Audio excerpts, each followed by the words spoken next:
ठाणे शहरातील सर्व मान्यवर आज या कार्यक्रमाकरता निमंत्रित आहेत। हे सगळे मान्यवर आपल्या जतन गोविंद पथकाच्या विनंतीला मान देऊन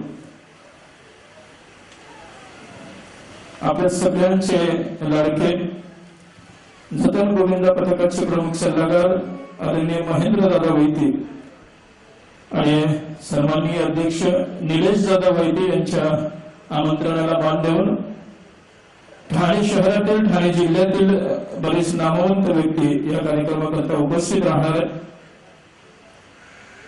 आज एक सुंदर सोहळा आपण सगळेजण अनुभवणार आहोत. श्री सत्यनारायण महाराजांची महापूजा आपण दरवर्षी सादर करत असतो. आज याच निमित्तानं महाराष्ट्राचे एक वेगळं वैभव आपल्या समोर मांडण्याचा प्रयत्न मंडळाच्या वतीने केला जाणार आहे. खऱ्या अर्थाने त्यांनी धर्माचरण आपल्याला शिकवलं. धर्म म्हणजे काय असतो हे त्यांनी उभ्या आयुष्यात आपल्या चरित्रातून आपल्याला दाखवून दिलं. आणि धर्माकरता जगणारे अनेक असतात, पण धर्माकरता मरणारा छत्रपती शंभूराजा, या छत्रपती शंभूराजांचं जीवन चरित्र आज आपण उभ्या महाराष्ट्राचे लाडके व्याख्यानकार आदरणीय नितीन सर बानुगडे पाटील यांच्या आवाजात ऐकणार आहोत. या सोहळ्याकरता आदरणीय सर एक 5 मिनिटाच्या कालावधीत उपस्थित होणार आहेत. त्याबद्दल आपण सर्वांचं पुन्हा एकदा जतन गोविंद पथकाच्या वतीनं सन्माननीय सल्लागार महेंद्र दादा वैद्य, सन्माननीय अध्यक्ष निलेश दादा वैद्य यांच्याकडून पुन्हा एकदा आपल्या सगळ्यांचं मनपूर्वक स्वागत करतो.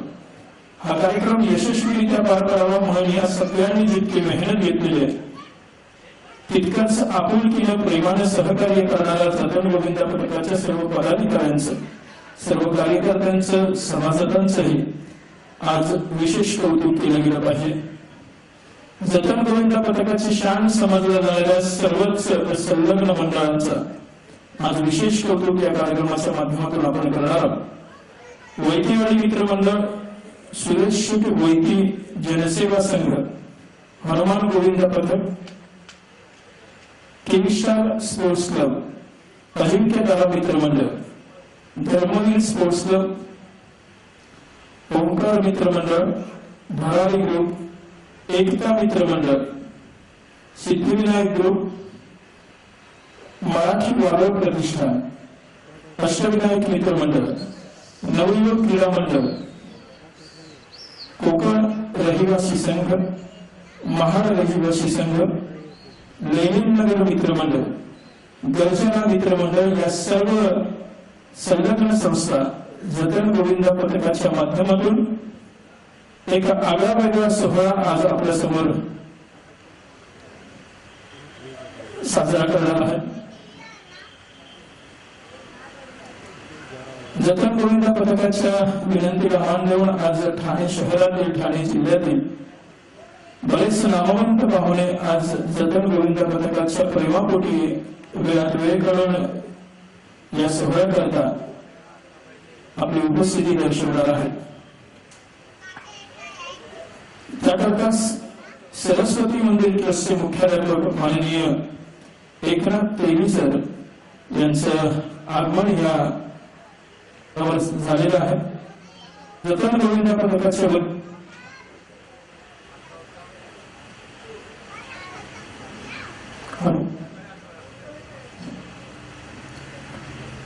सरस्वती मंदिर ट्रस्टचे मुख्याध्यापक माननीय एकनाथ तेलीसर यांचं जतन गोविंद पथकाच्या वतीनं मनपूर्वक स्वागत.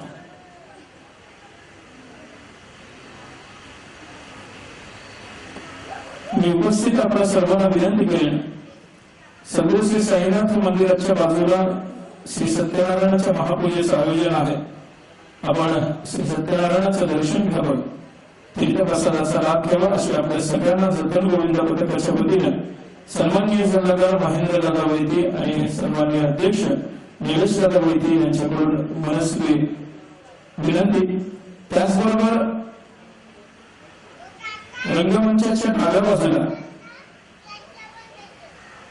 संपूर्ण ठाणे जिल्ह्याची शान म्हणून ओळखल्या जाणाऱ्या किंबहुना महाराष्ट्राची शान म्हणून आपण ज्यांच्या चरणावर अगदी विनम्रपणे नतमस्तक होतो ते धर्मवीर गुरुवर्य आनंद दिगेसाहेब यांच्या दुर्मिळ फोटोंचे काही संग्रह आपण रंगमंचाच्या डाव्या बाजूला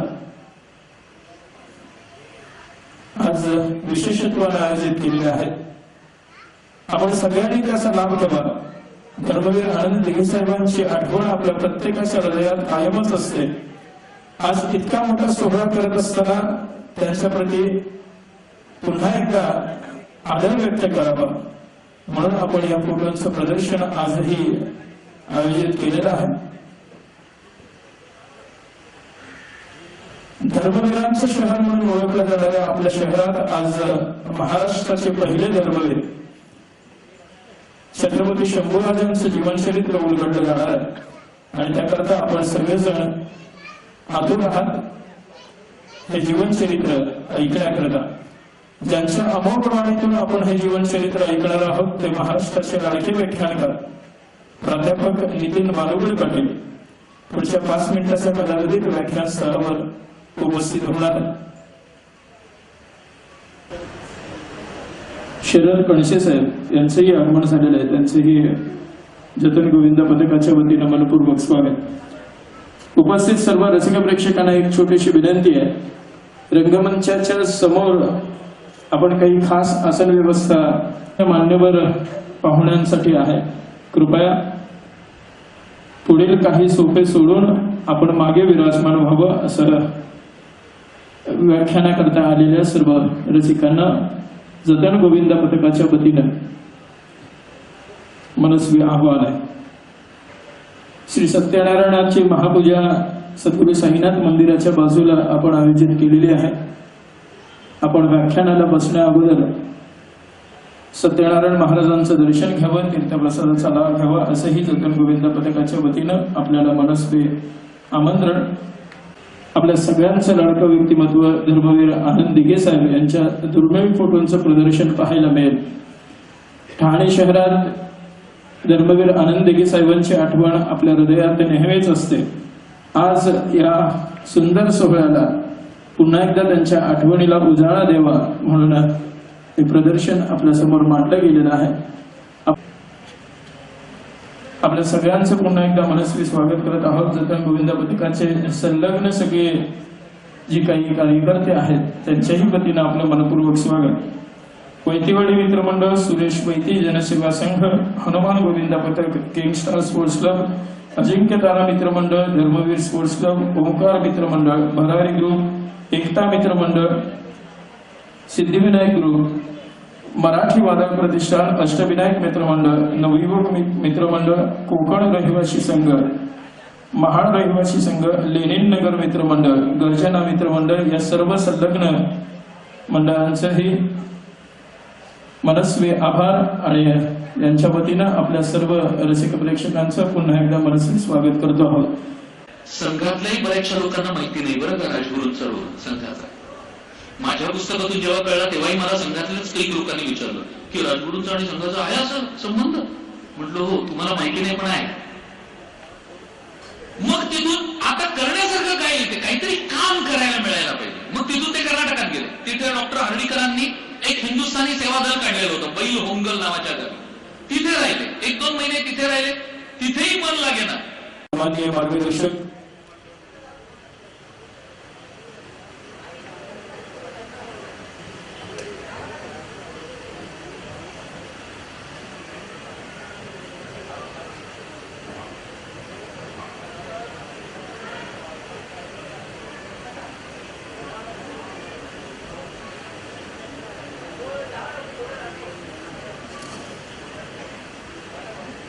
ठाणे शहराची एक वेगळी ओळख आपल्याला नेहमीच संपूर्ण जगभरातून सांगितले जाते। ठाणे शहर म्हणजे संस्कृती जपणारं शहर, ठाणे शहर म्हणजे गोविंदाचं शहर असं म्हटलं जातं। प्रत्येक सण खरं तर खूप आनंदानं खूप उत्साहाने ह्या शहरामध्ये नेहमीच साजरा केला जातो, पण तरीही या ठाण्याची ओळख म्हणून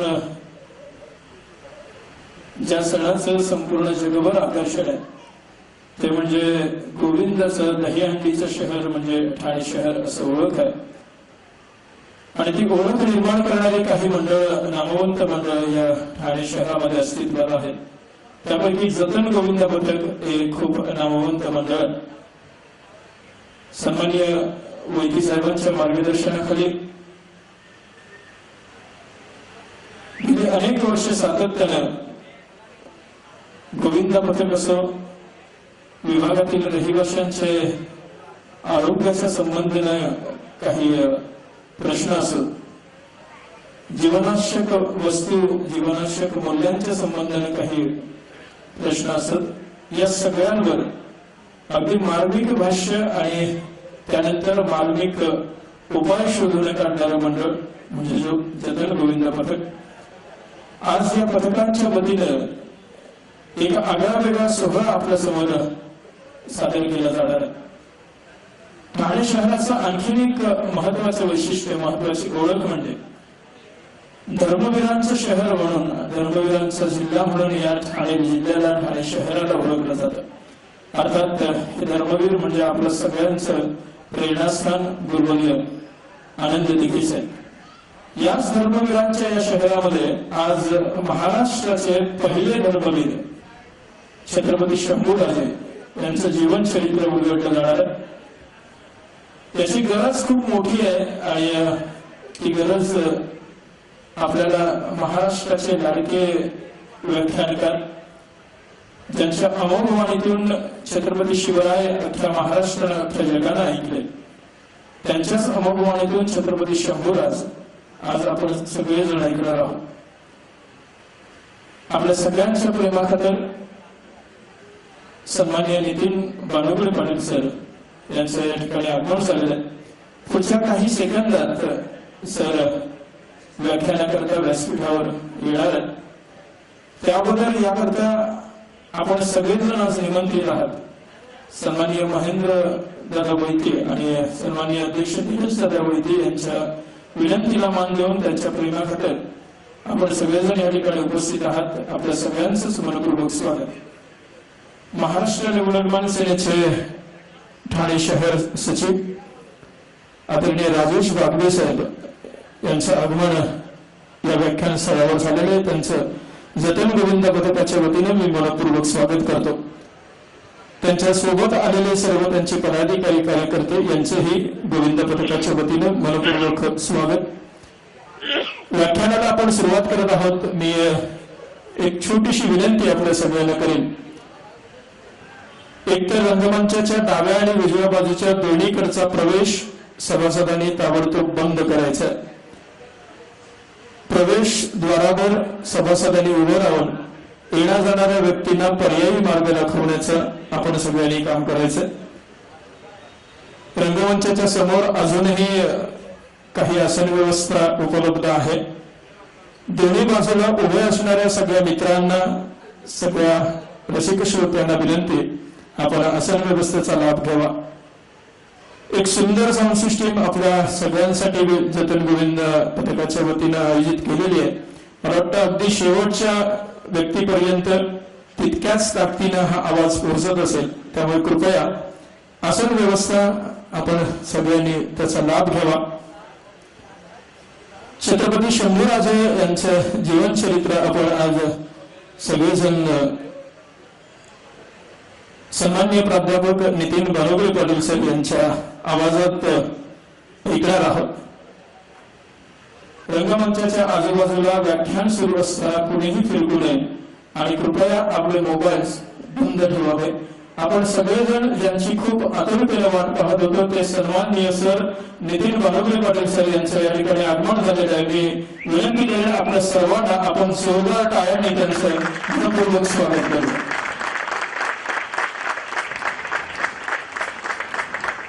रसिकावर टाळ्या थांबता कामा नये. अवघ्या महाराष्ट्राला ज्यांच्या वाणीने भुरळ घातलेली आहे असे आपल्या सगळ्यांचे लाडके सर ठाणे शहरात आपलं मनपूर्वक स्वागत.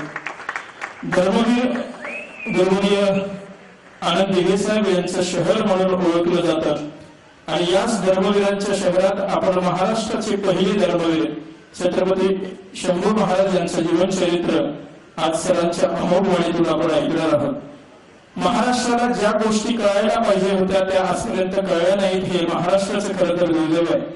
वयाच्या 16व्या वर्षी ज्ञानेश्वरी लिहिणारे ज्ञानेश्वर महाराज महाराष्ट्राच्या घराघरात पोहोचले, पण वयाच्या 14व्या वर्षी बुद्धभूषण सारखा ग्रंथ लिहिणारे शंभूराजे महाराष्ट्राच्या घरात पोहोचू शकले नाहीत. हे महाराष्ट्र दुर्दैव आहे आणि तेच दुर्दैव भरून काढण्याकरता पुन्हा एकदा प्राध्यापक नितीन भानुगले पाटील सर यांच्यासारखी अवतारी व्यक्ती या महाराष्ट्र भूतलावर आलेली आहे असं आपण सगळेजण मानतो. सरांचं पुन्हा एकदा आपण जतन गोविंद पथकाच्या वतीनं जोरदार टाळ्याने स्वागत करूया. कार्यक्रमाला सुरुवात करण्यापूर्वी मी सन्माननीय अध्यक्ष निलेश दादा वैद्य यांना कृपया व्यासपीठावर आमंत्रित करेन आणि महेंद्र दादा वैद्य आपण कृपया व्यासपीठावर या. सगळ्या तरुणांना एक विनंती आहे, जी तुमची इच्छा आहे ती माझीही होते की खिशातून मोबाईल काढावा आणि सरांचं एखादं छायाचित्र घ्यावं, पण थोडा आवर घाला स्वतःच्या मनावर. व्याख्यान झाल्यानंतर एक 10 मिनिटं सर आपल्याला देतील, त्यावेळेला आपण मनसोक्त सरांबरोबर आपले फोटो काढूया. पण आता सध्या थोडी जागा मोकळी करा, रंगमंचाच्या बाजूने सगळी जागा आपण मोकळी करूया. आणि आणखी एकदा मी तुम्हाला थोडासा त्रास देणार आहे की इतकी सुंदर संधी आणि इतका मोठा सोहळा ठाणे शहरात प्रथमच आयोजित करणाऱ्या आपल्या महेंद्र दादा वैद्य आणि निलेश दादा वैद्य यांच्यासाठी एकदा जोरदार टाळ्या झाल्या पाहिजे. आपल्या सगळ्यांचे आशीर्वाद त्यांच्या पाठीशी नेहमीच असतात, आजही आहेत आणि कार्यक्रमाच्या माध्यमातून आपण ते नेहमी आपल्या उपस्थितीने ते दर्शवलेले आहेत. मी जतन गोविंद पथकाचे प्रमुख मार्गदर्शक आदरणीय रमेश दादा वैद्य यांना अतिशय विनम्रपूर्वक विनंती करेन की आपण कृपया व्यासपीठावर यावं. निलेश दादा कृपया आपण वैद्य साहेबांना व्यासपीठावर आणावं. जतन गोविंद पथकाचे सन्माननीय मार्गदर्शक रमेश दादा वैद्य रंगमंचावर आगमन झालेले आहे. एकदा जोरदार टाळ्याने आपण त्यांचं स्वागत करूया.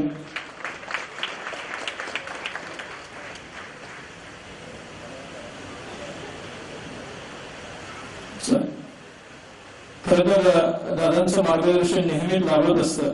आपल्या सगळ्यांना पुन्हा एकदा शब्दरूपी मार्गदर्शन लाभावं म्हणून आपण सन्माननीय दादांना व्यासपीठावर आमंत्रित केलं होतं. पण दादा नेहमीच आपल्या सगळ्यांना सपोर्ट करत असतात. आजही आपल्या सगळ्यांची आतुरता पाहून वेळ खूप झालाय, आपण कार्यक्रमाला सुरुवात करावी अशी दादांनी आपल्याला आज्ञा केलेली आहे. त्यांच्या विनंतीला मान देऊन मी सन्माननीय निलेश दादा, सन्माननीय महेंद्र दादा, तुषार दादा या सगळ्यांना विनंती करतो. आपल्या सगळ्यांचं लाडकं व्यक्तिमत्व, महाराष्ट्राचे लाडके व्याख्यानकर्ते आदरणीय नितीन सर भानुगले पाटील यांना आपण रंगमंचावर घेऊन यावं.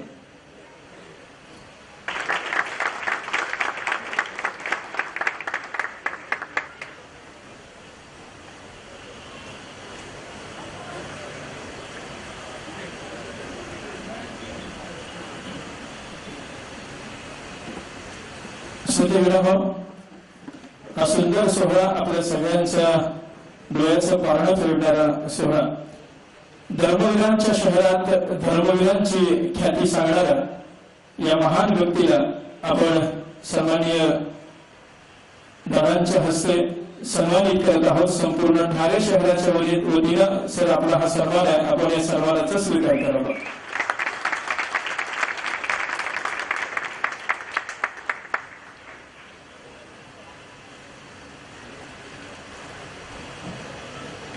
जतन गोविंद पथकाच्या वतीने सर्व आमच्या तरुणांच्या वतीने सन्माननीय सरांना एक सदिच्छा भेट.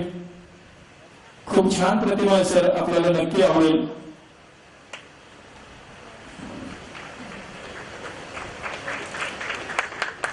ओपन केली नाही आमच्या मित्रांनी, कारण आमच्या सर्व मित्रांची अशी इच्छा होती की त्याच्यावर पहिली नजर आदरणीय सरांची पडावी आणि सर तुम्ही त्याच्यावर एक कटाक्ष टाकून मग ते लोकांपर्यंत पोहोचवावेत अशी जतन गोविंद पथकाच्या वतीने आपल्याला मनस्वी विनंती करतो. व्याख्यानाला आता सुरुवात होईल. पुन्हा एकदा सगळ्यांना विनंती, कृपया आपले मोबाईल स्विच ऑफ किंवा सायलेंट मोडवर करा. व्याख्यान सुरू झाल्यानंतर व्यासपीठाच्या आजूबाजूला कोणी फिरकणार नाही याची दक्षता घ्या.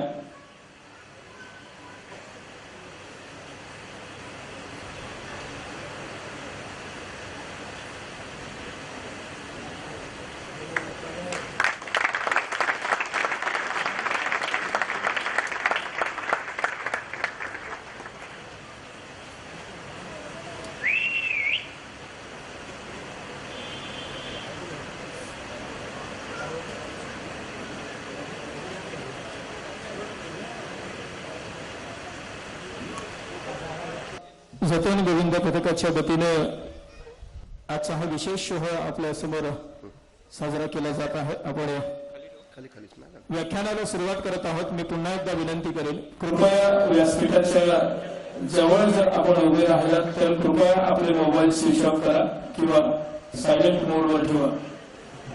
अशी संधी वारंवार येत नाही. खूप मोठी संधी आपल्याकरता आज जतन गोविंद पथकाच्या वतीनं या ठिकाणी केली गेलेली आहे. सर व्याख्यानाला सुरुवात करणार आहेत. त्याच्या अगोदर फक्त 1 मिनिट सर मी आपला घेऊ इच्छितो. जतन गोविंद पथकाच्या वतीनं या कार्यक्रमाला सुरुवात करण्यापूर्वी ज्यांच्या मेहनतीनं हे जतन गोविंद पथक नावारूपाला आलेलं आहे असे आमचे काही सहकारी गेल्या काही वर्षभरात या जगाचा निरोप घेऊन गेलेले आहेत. हा संपूर्ण कार्यक्रम, हा संपूर्ण सोहळा या जगाचा निरोप घेऊन गेलेल्या आमच्या जतन गोविंद पथकाच्या सर्व मित्र सभासद वर्गाला आम्ही समर्पित करत आहोत. या सोहळ्याच्या निमित्तानं आम्ही भावपूर्ण श्रद्धांजली अर्पण करत आहोत. कैलासवासी प्रशांत वैती, कैलासवासी सदा बोंडपुट्टे, कैलासवासी अजय कापडे, कैलासवासी संभाजी काटकर, कैलासवासी प्रवीण पटेल, कैलासवासी आबा येरुळकर, कैलासवासी दिलीप येरुळकर, कैलासवासी शिवा जागरिया, कैलासवासी सुनील मोडकर, कैलासवासी तुषार पाटील या सर्व आमच्या मित्रांना आजचा हा सुंदर सोहळा भावपूर्ण श्रद्धा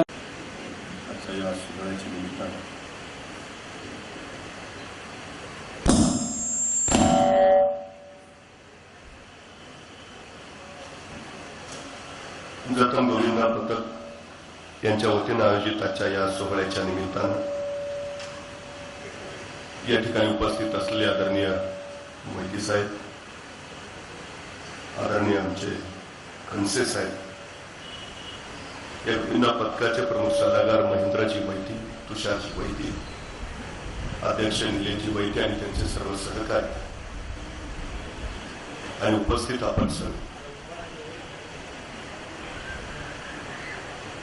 खरं तर परवा वर्तमानपत्रामध्ये एक जाहिरात आली होती.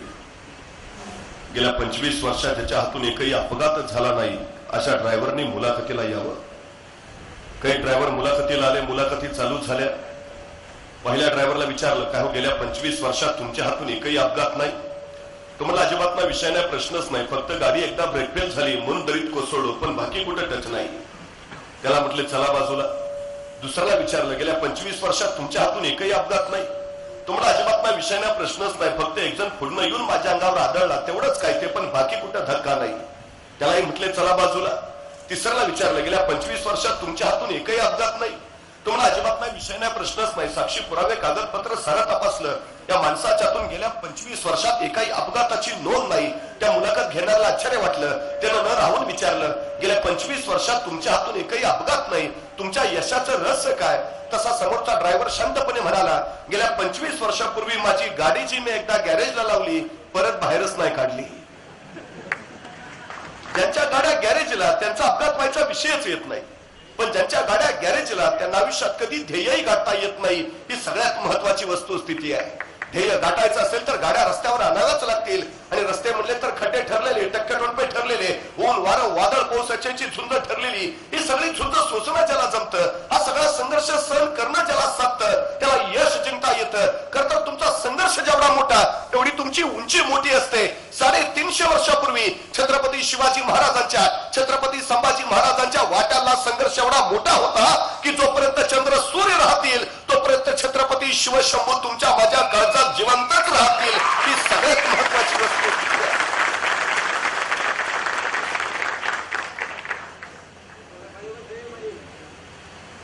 खरं तर जन्मल्यावर इथले आयुष्य सुरू होत नाही, मेल्यानंतर इथले आयुष्य सुरू होतात असा नवा अध्याय ज्यांनी या मातीमध्ये घालून दिला असं व्यक्तिमत्व म्हणजे छत्रपती संभाजी महाराज.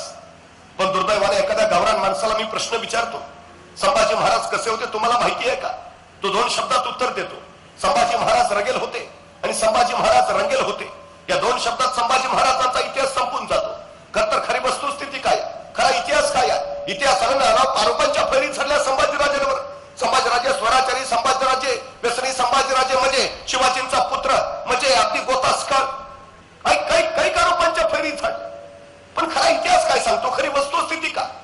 14 मे 1657 पुरंदरावर शिवरत्नाचा जन्म झाला आणि आपल्या ज्येष्ठ पुत्राची याद म्हणून मासाहेब जिजाऊंनी त्यांचं नामकरण केलं संभाजी.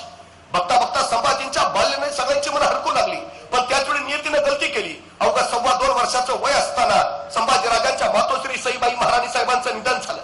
डोईवरनं मातृत्वाचं छत्र हरपलं. पिता शिवाजीराजे तर पाटला मरण म्हणून मुलुकभर दौड घेणारे पित्याची छत्रछाया वाटायला यावी कशी. अशा वेळी सामन्याला जिजाऊ अजून दुसरा शिवाजी घडवायचं सामर्थ्य या जिजाऊ नक्कीच आहे सांगत आणि जिजाऊ नावाच्या चालत्या बोलत्या विद्यापीठामध्ये संभाजीराजांचं बालपण सावरलं गेलं. संभाजीराजे चालणं बोलणं शिकले, संभाजीराजे लिहिणं बोलणं शिकले, संभाजीराजे नाना कला नाना विद्याच्या मध्ये ते जताना पारंगत झाले.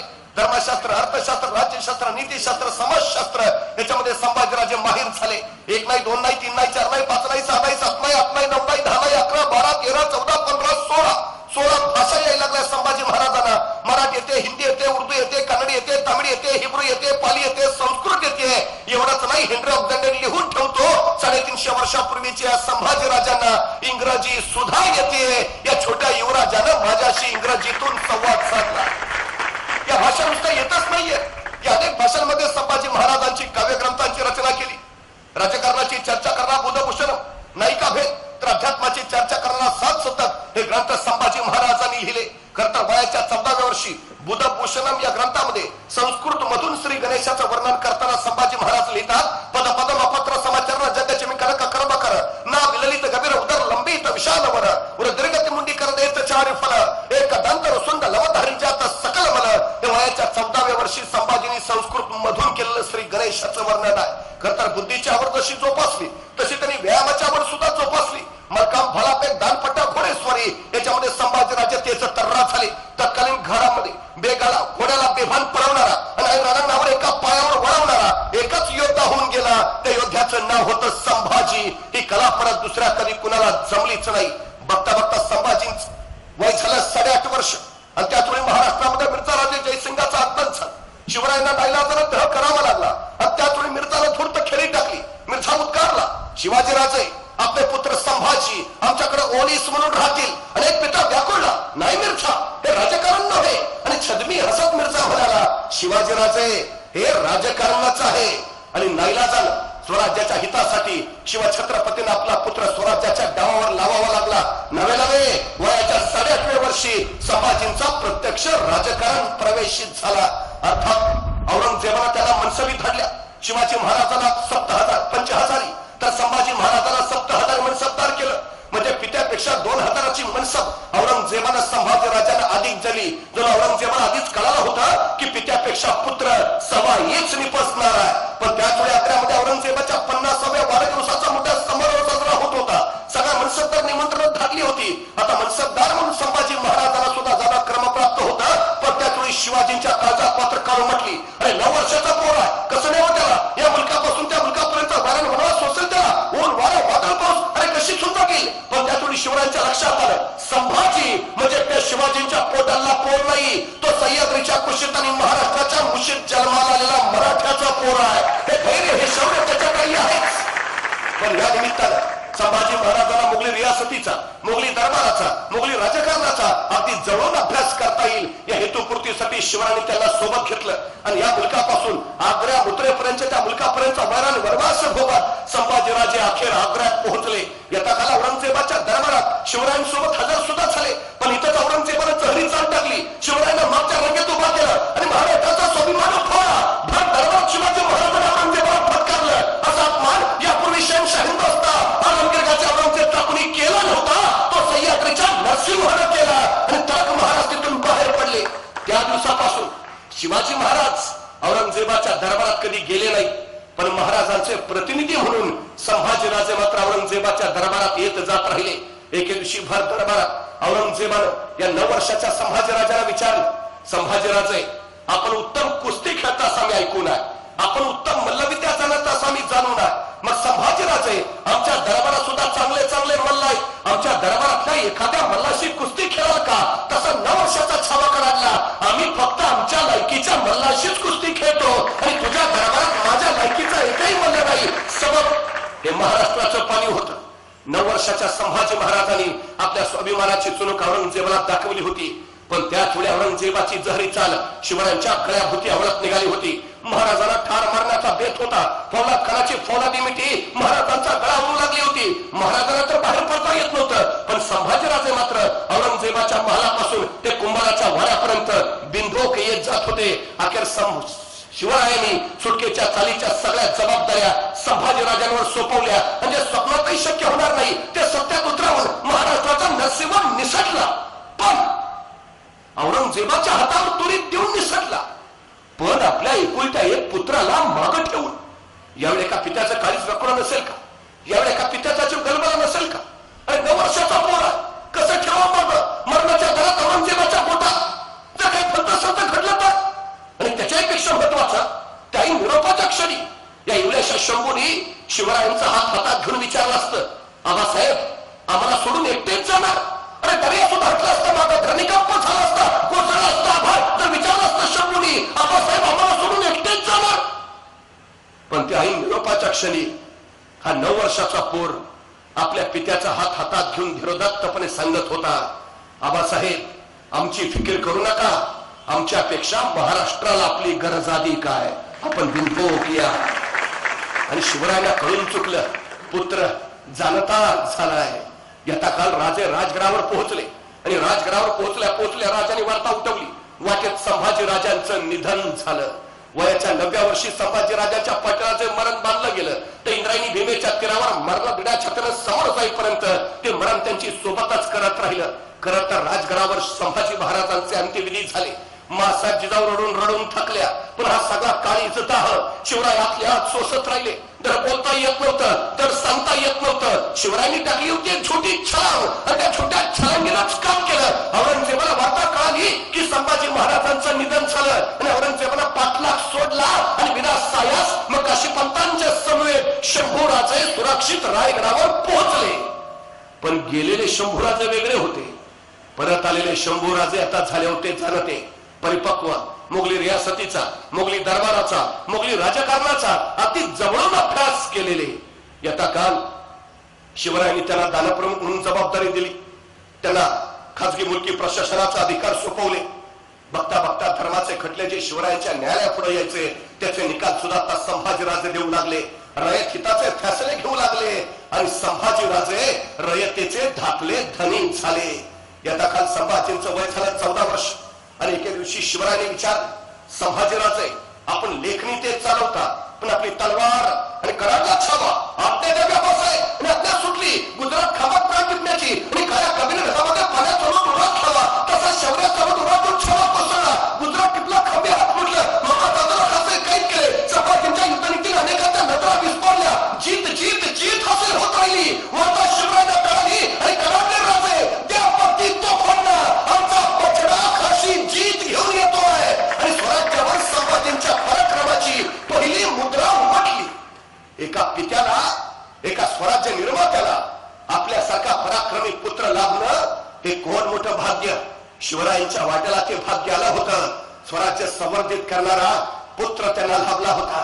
बघता बघता संभाजींचं वय झालं 17 वर्ष. त्यावेळी महाराष्ट्र आनंदानं दाबून गेला होता. रायगड त्राती ओला चिंब झाला होता. 750 वर्षाचा पारतंत्र्याचा अंधार हटणार होता आणि रायगडाच्या माथ्यावर स्वातंत्र्याचा सूर्य प्रकटणार होता आणि सूर्य प्रकटला. राजे छत्रपती झाले. या फ्रेंच पादशाहीमध्ये एक मराठा एवढा पादशाह झाला. ही गोष्ट काही साधी झाली नाही असं बखरकरांनी त्याचं वर्णनही केलं. पण त्याच वेळी आणखीन एक गोष्ट घडली. आतापर्यंत मराठे जास्तीत जास्त सरदार होत होते, संभाजी पहिले युवराज झाले. आतापर्यंत मराठे जास्तीत जास्त वजीर मिळवत होते, संभाजी पहिले छत्रपती पुत्र ठरले. अर्थात या घटनेपर्यंत संभाजीराजांवर एकही डाग नाही, संभाजीराजांवर एकही कलंक नाही. पण संभाजीराजे युवराज झाले आणि त्यांच्या चरित्राचं पाणी अशा काही पटानं उडवण्यात आलं की मूळचा संभाजीराजा ठरवून गेला. खर तर हल्ली आम्हाला चकचकीत पॉलिशर जगण्याची सवय लागली. दादा कोंडकेंच्या चित्रपटात एक गाणं आहे, चंदनाच्या पाटावर सोन्याच्या ताटावर मोत्याचा घास तुला भरवीन ग. आम्हाला बरं वाटतं, चंदनाचा पाट आहे, सोन्याचं ताट आहे, मोत्याचा घास आहे, भरवायला ते म्हणल्यावर आनंदच आहे. पण हेच गाणं माझ्यासारख्यानं जरा वेगळ्या पद्धतीनं म्हटलं, बाबरीच्या पाटावर जर्मनच्या ताटावर हायब्रिडचा घास तुला भरवीन ग. ऐकायलाही बरं वाटत नाही, बोलायलाही बरं वाटत नाही, खायला तर अजिबातच बरं वाटत नाही. आमची नेमकी हीच आवड इथल्या चित्रपट निर्मात्याने टिपली, आमची हीच आवड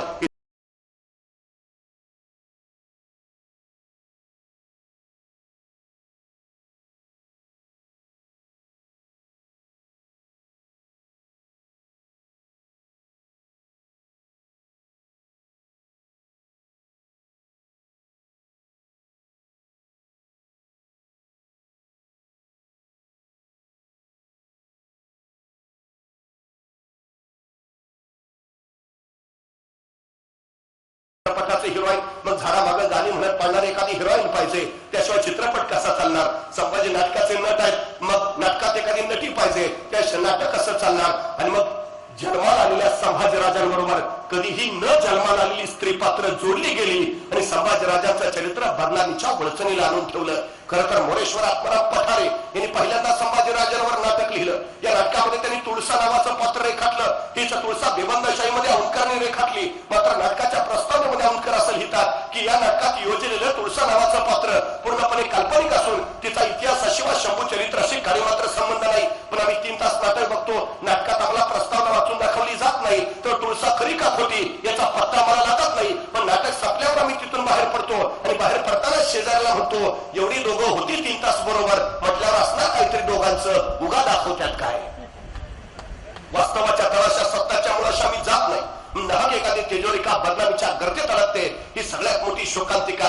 काही स्त्री पात्र चित्रपटाच्या माध्यमातून आमच्या डोळ्यापुढे आली. मग ती तुळसा असेल, थोरातांची कमला असेल, मोहित्यांची मंजुळा असेल, गोदावरी असेल, अशी काही स्त्री पात्र जी कधी जन्माला आली नाही, पण ती जन्माला आलेल्या संभाजीराजांबरोबर जोडली गेली, ही सगळ्यात मोठी शोकांतिका. तो थोरातांची कमला नावाचा चित्रपट आधीमध्ये दूरदर्शनवर किंवा कुठल्या तरी चॅनलवर लागतो. काय दाखवलं या चित्रपटामध्ये? तर संभाजी महाराज त्या थोरातांच्या कमलावर जबरदस्ती करतात आणि तो आघात सहन न झाल्यामुळे थोरातांची कमला आत्महत्या करते. चित्रपटाच्या शेवटी पडद्यावर त्या थोरातांच्या कमलाची समाधी सुद्धा दाखवली आहे, वर्ण निवेदन जोडलंय. हीच त्या थोरातांच्या कमलाची समाधी जिच्यावर संभाजी राजाने अत्याचार केले आणि ते सहन न झाल्यामुळे याच ठिकाणी थोरातांच्या कमलाने आत्महत्या केली. ती समाधी शोधायला मी पन्हाळ्यावर गेलो, समाधी शोधून काढली, इतिहासाची पानं जाळली. इतिहास संशोधक गुणवणी वैद्य यांनी त्याच्यावर चांगला प्रकाश टाकलाय आणि सगळं चालल्यावर असं लक्षात आलं, हिची थोरातांच्या कमलाची म्हणून समाधी दाखवली जाते, ती समाधीच थोरातांच्या कमलाची नव्हे, ती समाधी आहे सरदार यशवंतराव थोरात आणि त्यांच्या पत्नी गोंडाबाई थोरात या दोघांची.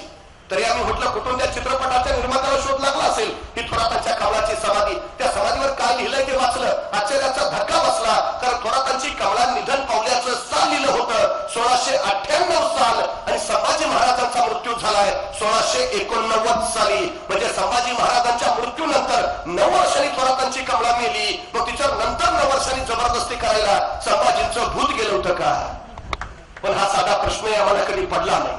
350 वर्ष याच महाराष्ट्रामध्ये उघड्या डोळ्याला संभाजीराजा बदनाम होताना आम्ही बघितला. आम्हाला वाटलं नाही त्या जिजाऊनी शिवाजी महाराजांना घडवलं, त्याच जिजाऊनी संभाजीराजाला घडवलंय. आणि तो संभाजीराजा असा असेल कसा? कल्याणच्या सुभेदाराची सून दरबारात आली तर माझा राजा तारती शोधून उभा राहिला म्हणाला, अशीच आमची आई होती सुंदर रूपवती, आम्हीही सुंदर झालो बोलले छत्रपती. अरे परस्त्रीला माते समान दर्जा देणं ही छत्रपती कुळाची परंपरा असताना हा संभाजी काय चुकेल कसा?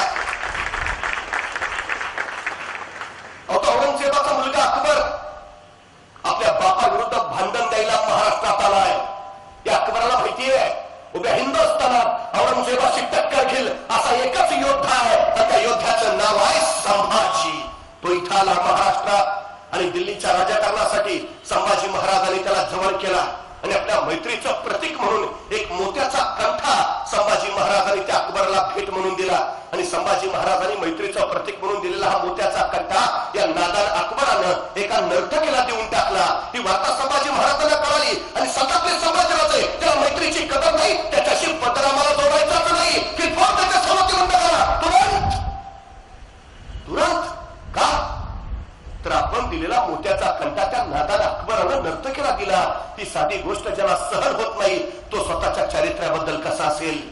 जितकं शिवरायांचं चारित्र्य शुद्ध आणि स्वच्छ आहे तितकंच संभाजी महाराजांचं चारित्र्य सुद्धा शुद्ध आणि स्वच्छच आहे. ही सगळ्यात महत्वाची वस्तुस्थिती आहे. स्वराज्यासाठी नातेसंबंध तयार व्हावे यासाठी शिवरायांनी 8 लग्न केली, संभाजी महाराजांनी 16 तरी करावीत. मग स्वतः राजारामाची संभाजी महाराजांनी 3 लग्न लावून दिली, मग स्वतः 6 तरी करावीत. संभाजी महाराजांच्या राणी वशात किती स्त्री आहेत? फक्त एक. श्री सखी राज्ञी जयती महाराणी येसूबाई. दुसरं नाव आढळत नाही. त्या गोदावरीचा उल्लेख काही काही लोकांनी करून ठेवलाय आणि त्या रायगडावर समाधी सुद्धा दाखवली जाते गोदावरीची. ती समाधी सुद्धा गोदावरीची नव्हे, ती समाधी आहे सवाई माधवराव पेशव्यांच्या पत्नी यशोदाबाई पेशव्यांची. ही गोदावरी सुद्धा अस्तित्वात नाही. आणखीन एक आरोप केला जातो संभाजीराजांवर. संभाजीराजे व्यसनी. काय काय नाटकात त्यांची एंट्रीच हातात ग्लास घेऊन. हे शोध लागले कुठनं? आमच्या साताऱ्याला एक इंग्रज गव्हर्नर होता ग्रँड डफ. त्यांनी पहिल्यांदा मराठ्यांचा इतिहास लिहिला आणि मराठ्यांचा इतिहास लिहिण्यासाठी औरंगजेबाच्या दरबारीचे अखबारी असायचा खापी खान, त्याच्या लिखाणाचा आधार त्यांनी घेतला. आता खापी खानानं संभाजीराजांचं वर्णन करताना काय लिहिलंय? खापी खान लिहितो, संभाजी स्वतःच्या शौर्याच्या बळावर एवढा बुलंद आणि बलाढ्य झालाय की कुणी शत्रू त्याच्यावर आक्रमण करायला धजावेलाच. जणू संभाजींना आता सत्तेची नशा चढलीये. काय लिहितोय खापी खान? जणू संभाजींना आता सत्तेची नशा चढलीये. ग्रँड डफनं याचंच इंग्रजीत भाषांतर केलं. सत्तेची नशा चढलेला राजा, intoxicated with the wine of folly and pride. भाषांतर बरोबर आहे त्याचं. सत्तेची नशा चढलेला राजा, intoxicated with the wine of folly and pride. पण आपल्या लोकांचं इंग्रजी चांगलं. त्यांनी ग्रँड डफनं लिहिलं वाचलं, एन्टॉक्सिकेटेड विथ दी वाईन. वाईन घेत होते समाजी. ग्रँड डफनं लिहिलंय. तर काय प्रकार आहे? आणखीन एक आरोप केला जातो, म्हणजे संभाजी महाराजांनी पोर्तुगीजाला पत्र पाठवलंय, आम्हाला दारूची 2 पिंपो पाठवून द्या. म्हणजे मागितला असतो स्टॉक. आपण मागितलेली दारू प्यायची दारू आहे का तोफेला लागणारी दारू आहे हे जर तुम्हाला कळत नसेल तर तुम्ही लिहिताना घेतलेली का याचं संशोधन झालं पाहिजे. सुपारीच्या खंडाचाही व्यसन नाही संभाजी महाराजांना, चुकून नाही, याची बात नाही. आणखीन एक आरोप केला जातो संभाजी महाराजांवर. संभाजीराजे स्वराज्यद्रोही, छत्रपतींचा पुत्र मोगलांच्या काळात दाखल झाला, दिलेर खानाला जाऊन मिळाला. वस्तुस्थिती काय त्यावेळी? शिवरायांचा दक्षिण दिग्विजयाचं स्वप्न आहे. दक्षिणेची दक्षिणेत राहावी यासाठी शिवराजे प्रयत्न करतायत आणि मोगलांचं आक्रमण, आदिलशाही, निजामशाही आणि स्वराज्य या ठिकाणी मिळून झटकून द्यावं असा महाराजांचा प्रयत्न चाललाय. यासाठी त्यांनी पहिल्यांदा संभाजीराजांना गोवळकोंड्याची मोहीम दिली आणि संभाजीराजे गोवळकोंड्यावर जाऊन थडकले. गोवळकोंड्याला धडका दिला. मातांना कामानाशी बोलणी यशस्वी झाली आणि दक्षिण दिग्विजयचा गोवळकोंड्याच्या पोटांत जाणारा मार्ग संभाजी महाराजांनी सुरक्षित करून घेतला. पण त्याचवेळी आता विजापूरची आदिलशाही सोबत आली पाहिजे. अडचण इथं झाली की मोगलांचा दिलेर खान आणि विजापूरची आदिलशाही यांची युती व्हायचं बेतात होतं. आता या दोघांची जर युती झाली असती तर मोगल आणि विजापूर हे दोघं मिळून स्वराज्यावर कोसळले असते. यांची युती होऊ नये यासाठी का विलक्षण चालीची गरज होती आणि शिवाजी महाराजांनी तीच विलक्षण चाल टाकली. त्यांनी स्वतःच संभाजी महाराजांना दिलेर खानाकडे पाठवलं. आता संभाजी दिलेर खानाला मिळाले म्हणजे विजापूरच्या तोंडाचं पाणी पडलं. त्यांना म्हटलं तर दिलेर खान आणि संभाजी दोघं मिळून विजापूरवर हल्ला करतील, आदिलशाही संपेल आणि आदिलशाही वाचवण्यासाठी हा विजापूरचा राजा सरळ शिवाजी महाराजांकडे शरण आला की आता तुम्हीच आम्हाला वाचवा. म्हणजे दक्षिण दिग्विजयाचा मार्ग होता. आदिलशाही, कुतुबशाही आणि स्वराज्य एकत्र होणं या संभाजींच्या दिलेर खानाकडे जाण्यामुळे तो यशस्वी झाला. ही शिवाजी महाराजांची सगळ्यात महत्वाची राजकीय चाल आहे. ही गोपनीय खेळी आहे आणि जिथं जिथं स्वराज्यासाठी संभाजींची गरज पडली तिथं तिथं शिवाजी महाराजांनी त्यांचा वापर केलाय. ही सगळ्यात महत्वाची गोष्ट आहे. आता एक साधा विषय असा आहे, संभाजी महाराज त्यावेळी दिलेर खानाकडे निघून गेला. काही लोक म्हणतात की त्यावेळी संभाजी महाराजांनी पत्र पाठवली. आता त्यावेळी शिवाजी महाराजांनी कर्नाटक स्वारीला संभाजी महाराजांना शृंगारपूरची जबाबदारी दिली आणि त्यावेळी दिलेर खानाचा त्यांचा पत्रव्यवहार चालू आहे. संभाजी महाराजांनी शिवाजी महाराजांनी दिलेली जबाबदारी स्वीकारायची यासाठी दिलेर खानला पत्र लिहिलं. आम्ही इकडे नाराज आहे, आम्हाला पराक्रमाची संधी हवी आहे आणि तुमच्याकडे येऊ इच्छितो. दिलेर खानाला ते पत्र मिळालं. त्याला कोण आनंद झाला? आपल्याकडे येतोय सीएमचाच पोरगा. विषयच मिटला सगळा. सत्ता आपलीच आता. त्यांनी लगेच दिलेर खानाला संभाजी महाराजांनी लिहिलं, अरे तू तिथं काय बसलाय? औरंगजेबाची इच्छा दखल जिंकायची, तू माझ्याकडे ये, आपण दोघं मिळून स्वराज्य जिंकू. संभाजी महाराजांनी पुन्हा दिलेर खानाला लिहिलं, या राज्याची जबाबदारी माझ्यावर सोपवून माझे वडील परराज्यात गेले आहेत, ते परत येईपर्यंत मी तुझी जबाबदारी स्वीकारू शकत नाही. म्हणजे संभाजी येतोय म्हणत नाही, संभाजी येत नाही म्हणत नाही. शिवाजी महाराज कर्नाटकातून परत येईपर्यंत संभाजी महाराजांनी दिलेर खानाला झुलवत ठेवलंय. आता मला सांगा, संभाजी महाराजांना पळूनच जायचं होतं तर शिवाजी महाराज कर्नाटकात असतानाच ते सोपं होतं. कुठला चोर असा म्हणतो येऊ द्या की पोलीस मग जातो पळून? जायचं तर आधी जातील ना.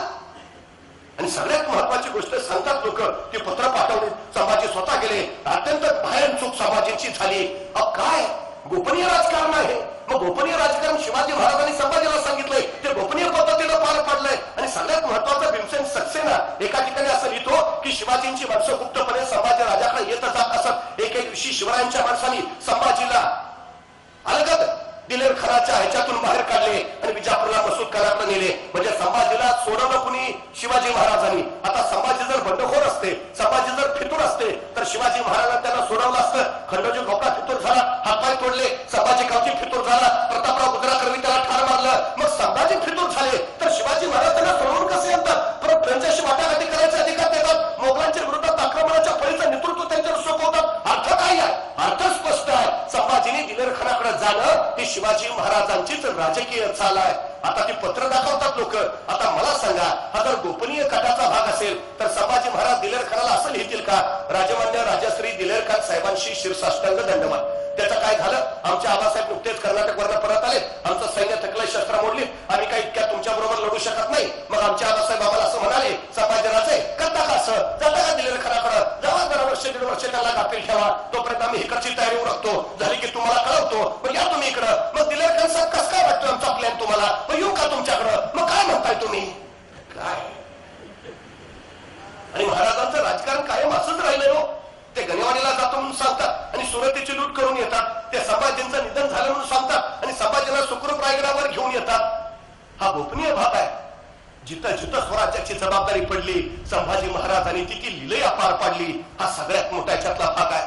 3 एप्रिल 1680 शिवरायांचं निधन झालं. त्यावेळी सुद्धा असं सांगितलं जातं की संभाजी महाराज कैदेत होते म्हणून ते राजारामाच्या लग्नाला आले नाहीत. शिवरायांच्या मृत्यूजवळ ते उपस्थित नव्हते. संभाजी महाराज आयुष्यात कधीही कैदेत नव्हते. आणि ज्यावेळी राजारामाचं लग्न होतं त्यावेळी संभाजी महाराज बुऱ्हाणपुराच्या स्वारीत लग्नात गुंतले होते. आता लग्नाऱ्या माणसाला कुणाच्या लग्नाची, आता मृत्यूची बातमी देता येत नाही का? संभाजी महाराज शत्रूला असं म्हणणार होते, जरा एक दिवस थांबूया का लग्न, भावाचं लग्न उरकतो आणि मग राहिलं लढूया. अरे युद्ध खेळत पाहिजे रामते. त्या बुऱ्हाणपुराच्या स्वारीत अडकल्यामुळे संभाजी राजारामाच्या लग्नाला उपस्थित राहू नयेत. साधारण मार्चच्या शेवटच्या आठवड्यात संभाजी महाराज बुऱ्हाणपुरावर परतले. ते पन्हाळ्याला येऊन थांबले. शेवटच्या काही दिवसात म्हणजे 2-4 दिवसात 3 एप्रिल 1680 महाराजांचं निधन झालं. आता तत्कालीन काळामध्ये प्रघात धर्मशास्त्राचा असा आहे की नवा राजा केल्याशिवाय जुन्या राजाचं प्रेत दहन करता येत नाही. संभाजी महाराज रायगडावर नाही म्हणजे जोपर्यंत संभाजी महाराज परत येत नाही तोपर्यंत शिवरायांचं प्रेत दहन करता येणार नव्हतं. मग त्यांचं अंत्यविधी करता यावेत यासाठी तत्कालीन कारणासाठी राजारामाला मंचकार होऊन केलं गेलं आणि शिवरायांचे अंत्यविधी उरकले. पण त्याच वेळी रायगडावरच्या कुटील मंत्र्यांचा डाव चालू झाला. कसंही करून संभाजी गादीवर येता उपयोगाचे नाही. संभाजी सोबुद्धीनं चालणार आहे, संभाजी निर्णयक्षमता असणार आहे, संभाजी युद्ध नीती निपुण. शिवरायांच्या हयातीतच संभाजी आपल्याला जुमानत नाही. आता शिवरायांच्या नंतर संभाजी छत्रपती झाले तर ते आपली किंमतच ठेवणार नाही. याच्या उलट राजाराम गादीवर आले तर ते उत्तम होईल. राजाराम अल्पवयी आहे, त्यांना कारभार करता येणार नाही. म्हणजे गादीवर ते बसतील आणि तिजोऱ्याच्या चाव्या आपल्याकडे राहतील असा विचार मंत्र्यांनी केला. स्वराबाईंना ओलीस धरलं आणि काही करून राजारामालाच गादीवर बसवायचा असा डाव आखला. हंबीरराव मोहिते कराडला होते. हे हंबीरराव स्वराबाईंचे सख्खे बंधू म्हणजे राजारामाचे मामा. आता मंत्र्यांनी विचार केला कुठल्या मामाला वाटणार नाही आपला भाचा गादीवर येऊ नये. तेव्हा हंबीरराव संभाजींच्या बाजूला जायचे म्हणजे राजारामाच्या पाठीशी म्हणजे आपल्या बाजूला उभा राहतील. त्यांनी हंबीररावांना पत्र लिहिलं, संभाजींना पन्हाळ्यावर काही करायला जायचंय, ससैन्य तयार राहा. हंबीररावांनी कळवलं मी तयारच आहे, तुम्ही लगेच या. मंत्रिमंडळ उड्या मारत निघालं, कराडला पोहोचलं आणि इथंच हंबीररावांनी डाव उलटवला. आल्या मंत्र्यांनाच काढण्यात चढवल्या, गाईत केलं आणि सरळ पन्हाळ्यावरून संभाजींच्या पायावर घातलं आणि कडाडला हा हंबीरराव ही घ्या नादान हरामजाद माणसं. राजा जवळातून 11 दिवस नाही झाले त्यांच्या पोटच्या गोळ्याला कैद करवली. ही घ्या ताब्यात. सगळ्यात फितूर जेरबंद करण्यात आली. पण संभाजी महाराजांना मात्र प्रश्न पडला होता. त्यांनी हंबीररावांना विचारलं, मामासाहेब आपले भाचे राजाराम गादीवर येत असताना आपण त्यांच्या पाठीशी उभा राहायचं सोडून आपण आमच्या पाठीशी कसे उभा राहिला? त्यावेळी हंबीररावांनी सांगितलं, राजे या सगळ्या कटाचा डाव सोयराबाई राणी सरकाराने आम्हाला आधीच सांगितला होता आणि महाराणींनी बजावलं होतं. संभाजींच्या केसालाही धक्का लागता कामा नये. संभाजी वाचले याचं कारण महाराणी सोयराबाई. स्वराज्य संभाजींच्या हातून वाचलं याचंही कारण सोयराबाई. आणि खरं तर बाकरे नावाच्या ब्राह्मणाला दिलेल्या दानपत्रामध्ये संभाजी महाराज सोयराबाईंचा उल्लेख करताना असं लिहितात, स्फटिकाप्रमाणे निर्मळ मनाची माझी आई. मग संभाजी जिथं सोयराबाईंना स्फटिकाप्रमाणे निर्मळ मनाची म्हणतात तिथं आम्ही त्यांना काही का समजावं हा सगळ्यात मोठा महत्वाचा विषय आहे. स्वराज्य रक्षणासाठी खरतर भोसले कुलवंशातल्या प्रत्येकानं आपलं योगदान दिलंय आणि सोयराबाईंचं योगदान सुद्धा त्याच्यामध्ये निश्चित आहे. ही सगळ्यात महत्वाची गोष्ट. खरतर संभाजी महाराज रायगडावर आले शिवरायांचे अंत्यविधी नीट झाले नव्हते ते पुन्हा केले. रायगडावर शिवरायांची समाधी उभारली आणि स्वराज्याची घडी नीट बसून शिवरायांच्या मृत्यूनंतर तब्बल 9 महिन्यांनी संभाजींनी स्वतःला राज्याभिषेक करून घेतला. संभाजी स्वराज्याचे दुसरे छत्रपती झाले. आणि यावेळी दरबारात संभाजी महाराजांनी हंबीररावांना विचारलं, मामासाहेब स्वराज्याचा घाट बांधावा म्हणतो, पण औरंग्याचाही थाट उतरला पाहिजे. मामासाहेब जागा काढा मोक्याची. आणि हंबीररावांनी सांगितलं, राजा एक जागा आहे मोक्याची, मुघलाचं नाकच चुकू. कोण जागा? दारुल मुल्क दख्खन बुर्हानपुरा. राजा बुर्हानपुरा म्हणजे औरंगजेबाची दख्खनेतली राजधानी. एखाद्या सुंदरीच्या गालावर तिळ शोभावा असा बुर्हानपुरा शोभतो राजा. हा बुर्हानपुरा म्हणजे मधाचा पोळ. आणि कडाडले संभाजीराजे मग हे मधाचं पोळ आता कोणाचं जळ झालं पाहिजे. आणि सुटल्या मराठी फौजा. बघता बघता बुर्हानपूर लुटलं. 17च्या 17 पुढे धुतले. एखाद्या सुंदर बागेचं रुपये डोळ्यात साठवावं यासाठी पापणी मिटावी आणि पापणी उघडून बघावी तर पुढे स्मशान दिसावं अशी बुर्हानपुऱ्याची भयान अवस्था केली. बुर्हानपुरा म्हणजे औरंगजेबाचं हळवं काळीच पान. त्याची आई निर्वतली बुर्हानपुऱ्यातच. त्याच्या 2 बहिणींचा जन्म बुर्हानपुऱ्यातच. आणि औरंगजेबाचं आयुष्यातलं एकुलतं एक प्रेम प्रकरण ते घडलं तेही बुर्हानपुऱ्यातच. त्यामुळे संभाजी महाराजांनी बुर्हानपूरला हात घातला. नवे त्याने औरंगजेबाच्या काळजालाच हात घातला आणि संतापला औरंगजेब. तोपर्यंत संभाजीने दुसरा तडाखा दिला. औरंगजेबाच्या नावाने वसवलेला औरंगाबाद संभाजी महाराज औरंगाबादच लुटलं इतका लुटलं की औरंगजेबाच्या नावाशिवाय तिथं काही ठेवलंच नाही. तोपर्यंत तिसरा तडाखा बसला. औरंगजेबाचा मुलगा अकबर, शहजादा अकबर औरंगजेबाच्या विरोधात जाऊन आला सरळ संभाजीराजाकडे. आता अकबरला पत्करणं म्हणजे औरंगजेबाला खुला आव्हान देणं आणि आव्हानाला पाठ दाखवणं हा गुण संभाजींच्या रक्तातच नव्हता. दिल्लीच्या राजकारणासाठी त्यांनी अकबरला जवळ केलं आणि जणू औरंगजेबाच्या शेपटीवरच पाय पडला आणि जमताळा औरंगजेब. उचलली तिने आपली पावलं, काशी दख्खनेकडं आणि महाराष्ट्र भूमी आंदोलनी. काय घडेल आता? छावा औरंगजेबाला मिळणार की औरंगजेब छाव्याला? खोलमला काळ. काय काय काय घडेल? आणि औरंगजेब निघाला. औरंगजेब म्हणजे साधा नाही बरं. आशिया खंडातलं सगळ्यात मोठं साम्राज्य म्हणजे औरंगजेबाच. आणि आशिया खंडातलं सगळ्यात छोटं राज्य म्हणजे माझ्या संभाजीराजाच. औरंगजेबाच्या नुसत्या सरदारांची संख्या 14,500 आणि एका सरदाराच्या हाताखाली 50,000ची फौज म्हणजे 14,500 गुणले 50,000 एवढा औरंगजेबाचं लष्करी सामर्थ्य. तर माझ्या संभाजींचं सगळं सैन्य गोळा केलं तर भरेल कसवं अवघं 50,000.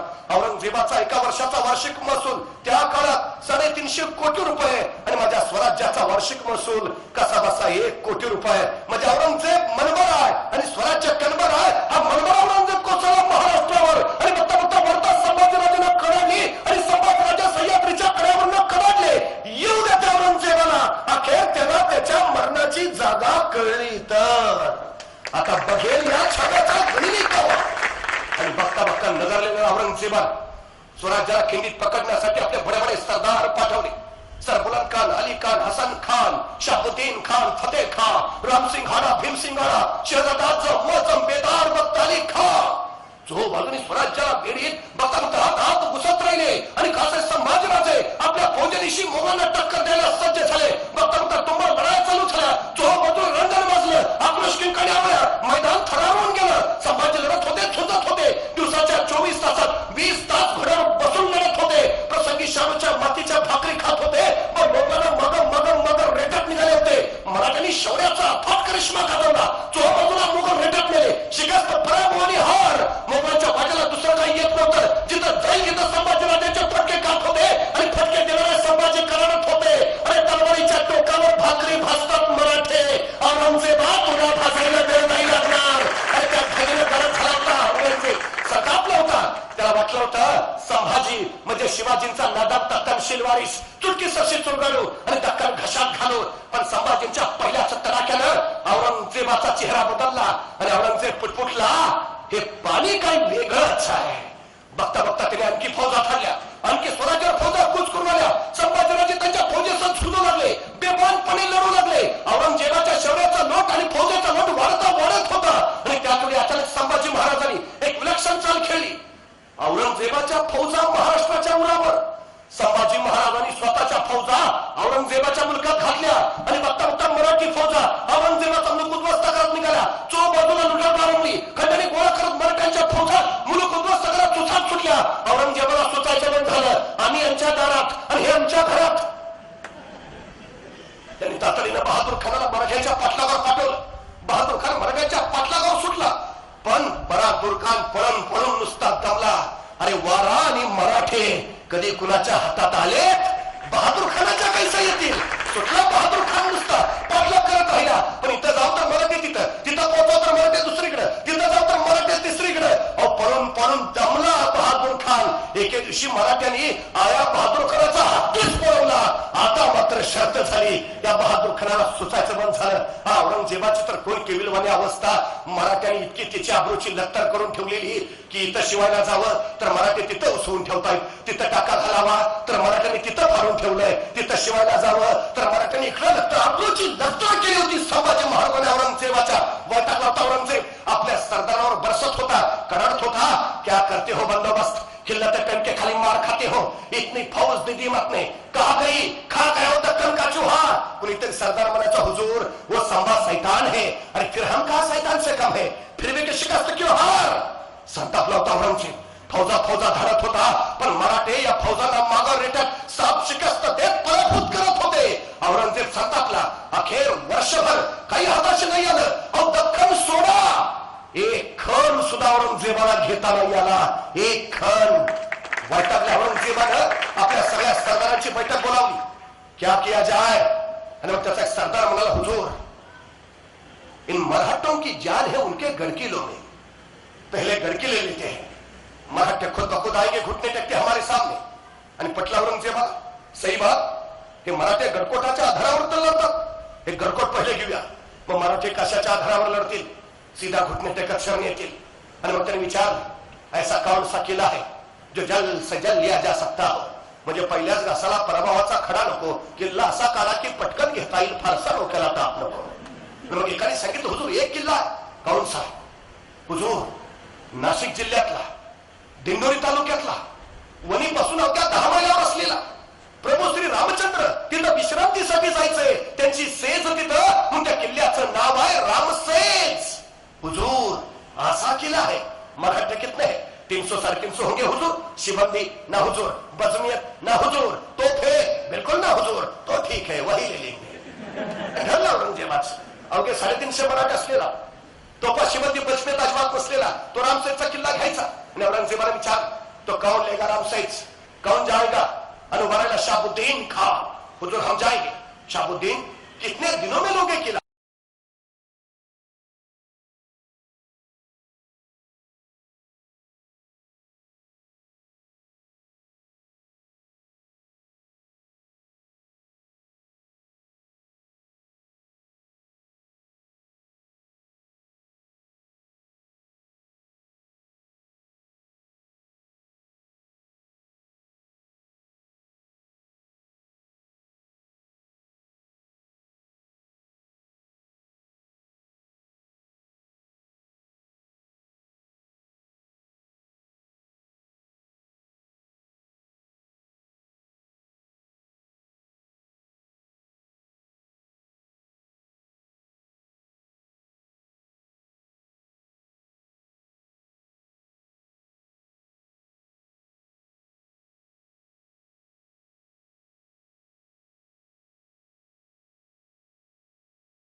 निघून जातील. पटली. निघाला शाहबुद्दीन खान. सगळं सैन्य निघालं सरपट सरपट. कुणी डोकं वर करायला तयार नाही. चुकून डोकं वर करायचं, डोक्यात दगड बसायचा, डोक्याला ताप नको, बघ खाली चल पुढं. सरकार सैन्य गावावर वेळ सोडून पुढं फार निम्म्यापर्यंत पोहोचलं. आमच्या मराठ्यांच्या हालचालला प्रतिकार. शाहबुद्दीन खानाला वाटलं बहुतेक काल दगड मारून मारून दमली असतील. कशाचे लढता येतात, देणार किल्ला ताब्यात. मोठा उत्साह, चलो आगे लेलो केला, चलो सैन्य पुढं आलं, नजदीक आलं. आता दिंडी दरवाजा समोर दिसायला लागला. आता घेतला किल्ला. शाहबुद्दीन कल्ला लिहिली चलो आगे. आणि सरपटणारा सैन्य अगदी नजदीक आलेलं बघितलं तसे जागा सुद्धा मराठे सावध झाले. रात्रभर जागून तटबंदीवर मोठमोठ्या दगडी शिळा गोळा करून ठेवलेल्या. हे सरपटणारं सैन्य जवळ आलं तशा त्या दगडी शिळा दिल्या नुसत्या ढकलून. शिळा गडगडत सुटल्या खाली. त्या सरपटणाऱ्या प्राण्यांना फार चेंगरून मेंगरून मग तळ जाऊन थांबल्या. त्या शाहबुद्दीनला सुटायचं बंद झालं. किया तो क्या किया जाय. हे मराठी वर येऊ देईनात. वरच गेलो नाही तर लढायला तयार होईनात. लढलोच नाही तर जिंकणार कसे, आणि जिंकलोच नाही तर हितनं जाणार कसे. महिना गेला, 2 महिने गेले, 3 महिने झाले, 4 महिने झाले, 5 महिने झाले, 6 महिने झाले. शाहबुद्दीन वैतागला. किया तो क्या किया जाय. महाबत खान नावाचा त्याचा सरदार होता. तो म्हणला हुजूर, ये मराठे सामने से लड़ने को तैयार नहीं है, छोड़ दो. और 30-32 तोप है अपने सीधा गोला बारूद करेंगे, तोप मारा चालू करेंगे. आधे घंटे का आधे किला कब्जे में आ जाएगा. और पटल शाहबुद्दीनला सही बात. तोप मारा चालू करो, गोलीबारी चालू करेंगे. महाबत तैयारी करो, कल सुरुवात करेंगे. महाबत कामाला लागला. त्या रात्री शाहबुद्दीन निवांत झोपला. आता कटकट नाही, उद्या येतोय किल्ला ताब्यात. सगळी छवणी गाढ निद्रा दिन. आणि बरोबर त्याच रात्री 1-1:30च्या सुमारास 100-1 मराठे किल्ल्यावरनं अलगत खाली घुसले. सगळ्या शाहबुद्दीनच्या छावणीत गेले. सपासप कत्तल्या रमल्या. त्याच्या चिरकाने मुर्द्यात आणि प्रतांचं खातं या तऱ्हेचा हल्ला कल्ला उडाला. शाहबुद्दीन खरवून जागा झाला. क्या हुआ, छापा हुजूर, कहूं थे मराठे हुजूर, कहां गए, निकल गए हुजूर. अरे मराठे वाऱ्यासारखे येतात, तीरासारखे निघून जातात, हातात कुठले का बसतात. पण त्याला संतापला शाहबुद्दीन. महावत तोफे लगाव, अभी क्या भी तोफे लगाव. तर रात्रीचे 2 वाजलेत आणि शाहबुद्दीन सांगतोय तोफे लगाव. महाबत खान म्हणला हुजूर, अभी अंधेरा है, अभी तोफे लगाएंगे तो बोले सीधे हम पे ही बरसेंगे. सुबह तक राह देखते हैं. तर पडला शाहबुद्दीन. पण ठरलं होतं आता सोडायचं नाही, काय व्हायचं ते उद्या. दुसऱ्या दिवशी सकाळी 6 वाजता शाहबुद्दीन खान शाही हत्तीच्या अंबारीत बसला. 30-32 तोफा किल्ल्याच्या दिशेने तोड करून ठेवल्या. दरबार टासून मारलाय, वातान बाहेर काढलीये. आता शाहबुद्दीनची इशारा झाली की वातान पेटवायची तोफ मारा चालू. आणि शाहबुद्दीनची इशारा झाली, हातात पेटती मसाजून महाबत खान पुढे झाला आणि तोफेची वातान पेटवणार. त्यातून गडावरणाचा आवाज आला, धम. हे तोफेचा फळा सुरू त्यांच्या दिशेनं. तसा महाबत खान गडाला तोफे पिचलो, तोफे पिचलो. त्या शाहबुद्दीनला सुटायचं बंद झालं. क्या हुआ. तसा महाबत खानला, हुजूर मराठों ने गोलाबारी कर दी है, आगे रहेंगे तो उनके गोले सीधे हम पे बरसेंगे, पीछे आएंगे हमारे गोले उन तक नहीं पहुंचेंगे. तो खाना नाकामयाब हुजूर. त्या शाहबुद्दीनला कळे ना. त्याने विचारलं, अरे पण मराठ्यांकडं तोफा नव्हत्या ना. तोफा नव्हत्या मराठ्यांकडं. मग तसा महाबत खान म्हणला, हुजूर मराठ्यांकडं तोफा नव्हत्या पण डोकं तर होतं. मतलब मराठ्यांनी लाकडाच्या तोफा तयार केल्या. त्याला आतनं जनावराचं कातडं लावलंय. हुजूर त्यांची एक तोफ आपल्या 10 तोफेला भारी आहे. ठीक, तोफा तयार केल्या तोफा तयार. दारुगोळा कुठनं आणला. तसा महाबत खान म्हटला, मग रात्री छापा कशाला टाकलेला. हा आपलाच दारुगोळा आहे हुजूर. मराठे परिस्थितीवर रडत नाही बसले, मराठे परिस्थितीशी लढत बसले. हा सगळ्यात मोठा. त्या हल्ली आमचं बिघडलो, त्या हल्ली कुणीतरी येतो, आमची परिस्थिती नव्हती हो, तू गप. मला बाहेर राग येतो असल्या माणसांचा. आमची परिस्थिती नव्हती हो. परिस्थिती माणसाला घडवती नाही, परिस्थिती माणसाला बिघडवती नाही. माणूसच परिस्थिती घडवतो आणि माणूसच परिस्थिती बिघडवतो. ही सगळ्यात मोठी वस्तुस्थिती आहे. खरं तर हाताशी काही नसताना 350 मराठे त्या शाहबुद्दीनच्या 20,000 फौजेला टक्कर देत आहे. बघता बघता शाहबुद्दीनचा हा डाव यशस्वी झाला. वर्ष झालं, 1.5 वर्ष झालं, 2 वर्ष झालं. रामाजी पवार आपल्या मौळ्यांसहित रामसेन सुजवत राहिला. अखेर 2.5 वर्षांनी औरंगजेबाचं शाहबुद्दीनला पत्र आलं, तुम्हारा 1 दिन कितने सालों का होता है, आओ वापस. औरंगजेबाने पुन्हा विचारा, कौन जाएगा, कौन लेगा रामसेन. अरे उभारेला फतेह खान. हुजूर हम जाएंगे, हम लेंगे रामसेन फतेह खान. तुम्हारे नाम में ही फतेह है, हमें फतेह चाहिए बस. फतेह चाहिए हमें. आणि अक्षरशः औरंगजेब आतुर लावता, असूस लावता हो एका विजयासाठी. फतेह हवी होती त्याला, फक्त फतेह. पण गेल्या 2-2.5 वर्षात संभाजी महाराजांनी चोहो बाजूनी औरंगजेबला असं थुतलं होतं की एक विजय मिळत नव्हता. एक मोगलांची मानसिकता अशी झाली होती की तो संभाजी राजा फक्त जिंकण्यासाठी जन्माला आलाय आणि मोगल फक्त हरण्यासाठी आणि मरण्यासाठी जन्माला आले. त्या संभाजीवर चालून जायला कोणी तयार नव्हतं. सगळे नकार नकार मत मत भेजो इस संभा की ओर. औरंगजेबाला माहिती होतं या माझ्या सैनिकांचा जर आत्मविश्वास वाढवायचा असेल तर एक विजय अपेक्षित आहे फक्त. बस विजयाचा एक उन्माद पुढच्या कैक लढतींसाठी प्रेरणा देणारा ठरतो. त्याला एक विजयाचा उन्माद हवा होता. म्हणून तर त्यांनी रामसेसारखा छोटासा किल्ला निवडला होता जिथं फक्त 300 मराठे आणि तो तरी घेता येईल. या छोट्याशा विजयानं माझ्या सैनिकात महत्वाकांक्षा आत्मविश्वास निर्माण होईल धडपडत होता औरंगजेब. फतेह खानला सांगत होता, फतेह खान तुम फतेह खान हो, दिला दो एक जीत. आणि फतेह खान परत 20,000 फौजांशी आला. रामसेजला वेढा टाकून बसला. परत झुंज चालू झाली. पण चिवट मराठे फतेह खानला सुद्धा गाडून रिकामे झाले. फतेह खान शिकस्त करत राहिला पण मराठे ताकास तूर लागू देत नव्हते. काहीच करता येईना. 6 महिने असेच गेले. बैठकला फतेह खान किया तो क्या किया जाए. बोलाली बैठक त्यांनी परत. विचार, ये मराठे सामने नहीं आने देते, ये मराठे खुद सामने नहीं आते. अरे समोरासमोर चालू नाही तर लढणार कसे. किया तो क्या किया जाए. आता अशी एखादी बैठक बसली की हमकाच त्याच्यात एखादं तिरकं असतं तर तिसरंच काहीतरी काढतं. नेमकं मी कायम सांगतो, एखाद्या गावात विकास करायचा असेल, समाजाचा विकास करायचा असेल तर 4 गोष्टी फार महत्वाच्या. पहिली गोष्ट, ज्याच्याकडे पैसे आहेत त्यांनी पैसे द्यावे. दुसरी गोष्ट, ज्याच्याकडे वेळ आहे त्यांनी वेळ द्यावा. तिसरी गोष्ट, ज्याच्याकडे कष्ट आहे त्यांनी कष्ट द्यावे. आणि चौथी गोष्ट, ज्याच्याकडे तिन्हीपैकी काहीच नाही त्यांनी किमान गपरावे. अडचण पहिल्या ठिकाणची नसते. वळवळ ज्याच्याकडे काय नाही त्याची जास्त. चळवळ मुळीत काढायला कायम पुढं आहे. ते असतातच हमखास तिरके असे. ते फतेह खानने विचारलं क्या किया जाए. नेमकं एक तिरकं उठलं. हुजूर ऐसा करते हैं, बोलो हुजूर इस किले के सामने हम नया किला उभारते हैं. डोक्याला तापच नको तो किल्ला घ्यायचा, आपला आपण नवाच बांधू. आता त्यांनी चेष्टेने सांगितलं. या फतेह खानला सिरियस घेतलं. सही बात बोला तो, ऐसा ही करेंगे. पण या फतेह खानची योजना मात्र वेगळी होती. या फतेह खानच्या लक्षात आलं होतं आपल्या तोफा खाली ठेवल्या तर तोफेचा गोळा किल्ल्यापर्यंत पोहोचत नाही, तोफमारीचा उपयोगच होत नाही. किल्ला जर तोफेने घासळायचा झाला तर या किल्ल्याच्या समोर त्याच्याच उंचीचा एखादा दुसरा किल्ला, एखादा बुरुज किंवा दमदमा उभारला पाहिजे. आणि ते चालू केलं काम त्यांनी. 6 महिने आसपासच्या प्रदेशातली लाकडं झाडं तोडली त्यांनी आणि त्या झाडांच्या लाकडाचं म्हणून एक किल्ल्याच्या उंचीत का म्हणजे 1100 फूट उंचीचा एक लाकडी दमदमा उभा केला ज्याच्यावर 50 तोफा ठेवता येतील आणि 500 सैन्य उभा राहील. कौतुक करावं लागेल त्या फतेह खानच. सगळी सज्जता झाली. तोफा वर नेऊन ठेवल्या. आता उद्या सकाळी उठायचं आणि 500 सैनिकांनी वरून ग्रामसेजवर गोळाबारी सुरू करायची. जोपर्यंत सगळा दमदमा बांधवायचा चालला होता मराठ्यांचं 1 नाही 2 नाही, रामाजी पवार नुसता म्हणत होता चालू द्या तुमचं. सगळं झालं. त्या रात्री मात्र मराठ्यांनी करामत केली. दुसऱ्या दिवशी सकाळी 6 वाजता फतेह खान आपल्या सैनिकांना त्यांनी या दमदम्यावर पाठवलं.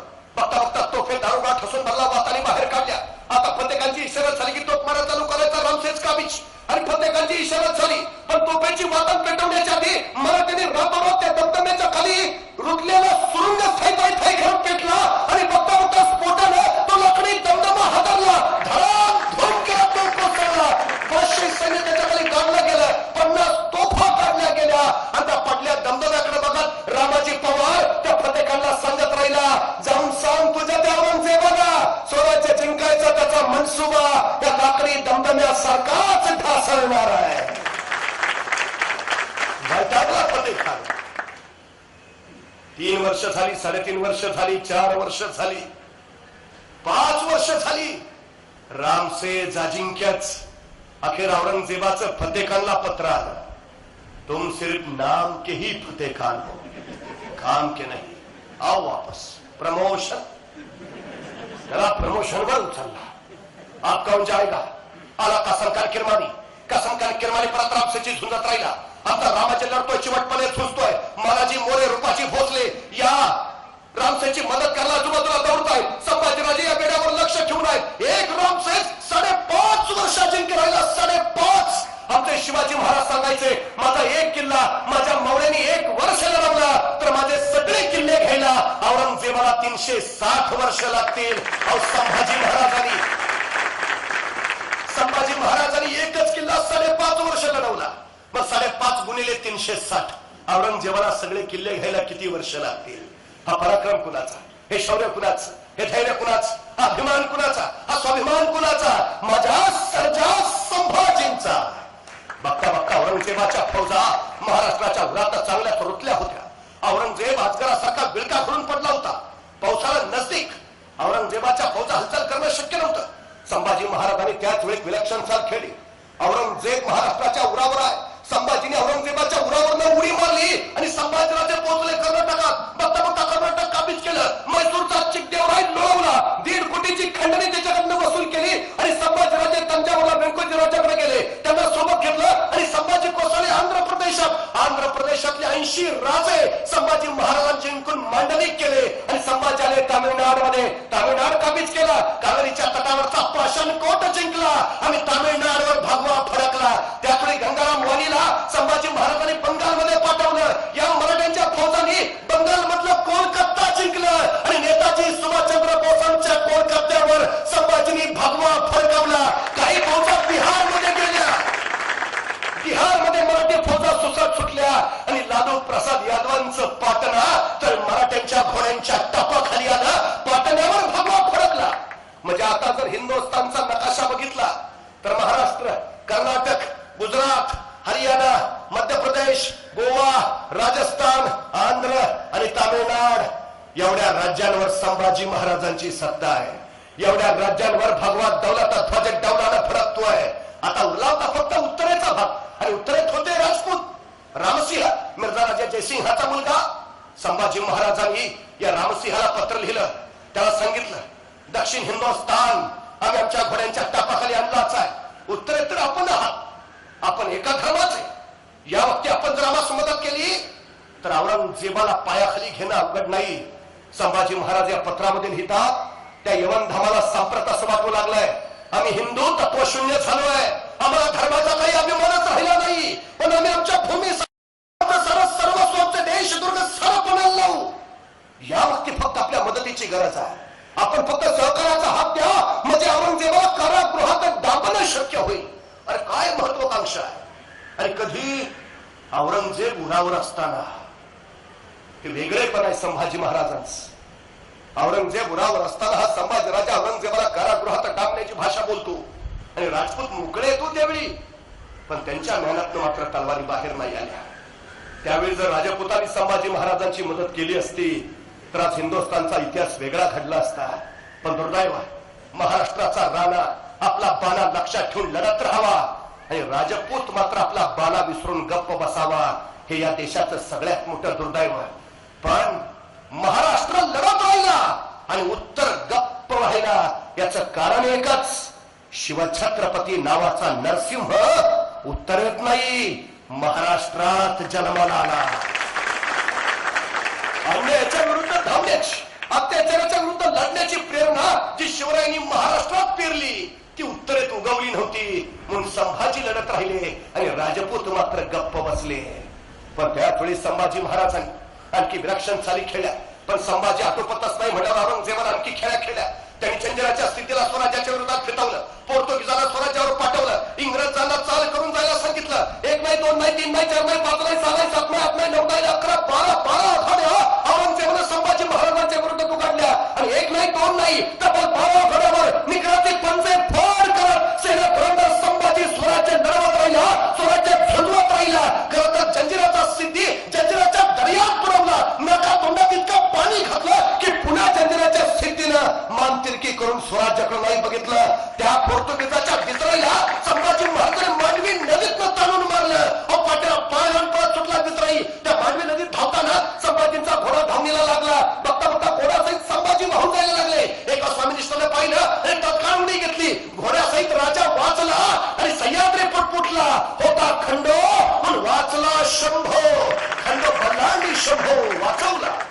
पण या इस्राईलने गोवेकरांनी पोर्तुगीजांनी संभाजी महाराजांची अशी दहशत घेतली की गोव्यातली आपली राजधानी बदलून त्यांनी ती मुरगाव बंदरात न्यायचा भेट घातला. नकोच संभाजीचा शेजार, इतकी भीती. आणि इंग्रजांच्या तर गर्दनी छाटल्या संभाजी. आणि त्यावेळी इंग्रज गव्हर्नर केजविन त्याला सरळ सांगितलं, मुंबई विकत दे आणि चालू पाड. सुरतेची जहाज संभाजी महाराजांनी अडवली होती. 4 कॅप्टनच्या गर्दनी छाटल्या होत्या. इंग्रजांच्या नाकावर बोट ठेवलं होतं. गुदमारणार इंग्रज. आणि अखेर केजरीनं तोंड उघडलं. दिली, मुंबई दिली. व्यवहार ठरला.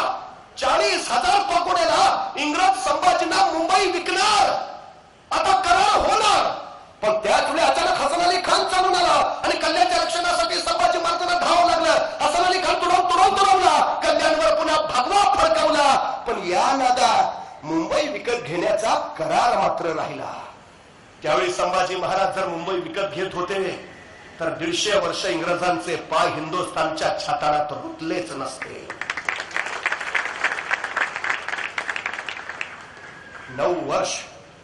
9 वर्ष कलिकाळाशी झुंज घेत होते संभाजीराज. या 9 वर्षामध्ये 240 लढाया केल्या संभाजीराजांनी. पण या 240 लढायात एकदाही पराभूत न होणारा राजा गिनीज बुकला फक्त संभाजी महाराजांचीच नोंद घ्यावी लागली. शिवरायांच्या काळात स्वराज्य जेवढं होतं त्याच्यापेक्षा 5,000 किलोमीटरनी स्वराज्य संभाजींनी वाढवलं.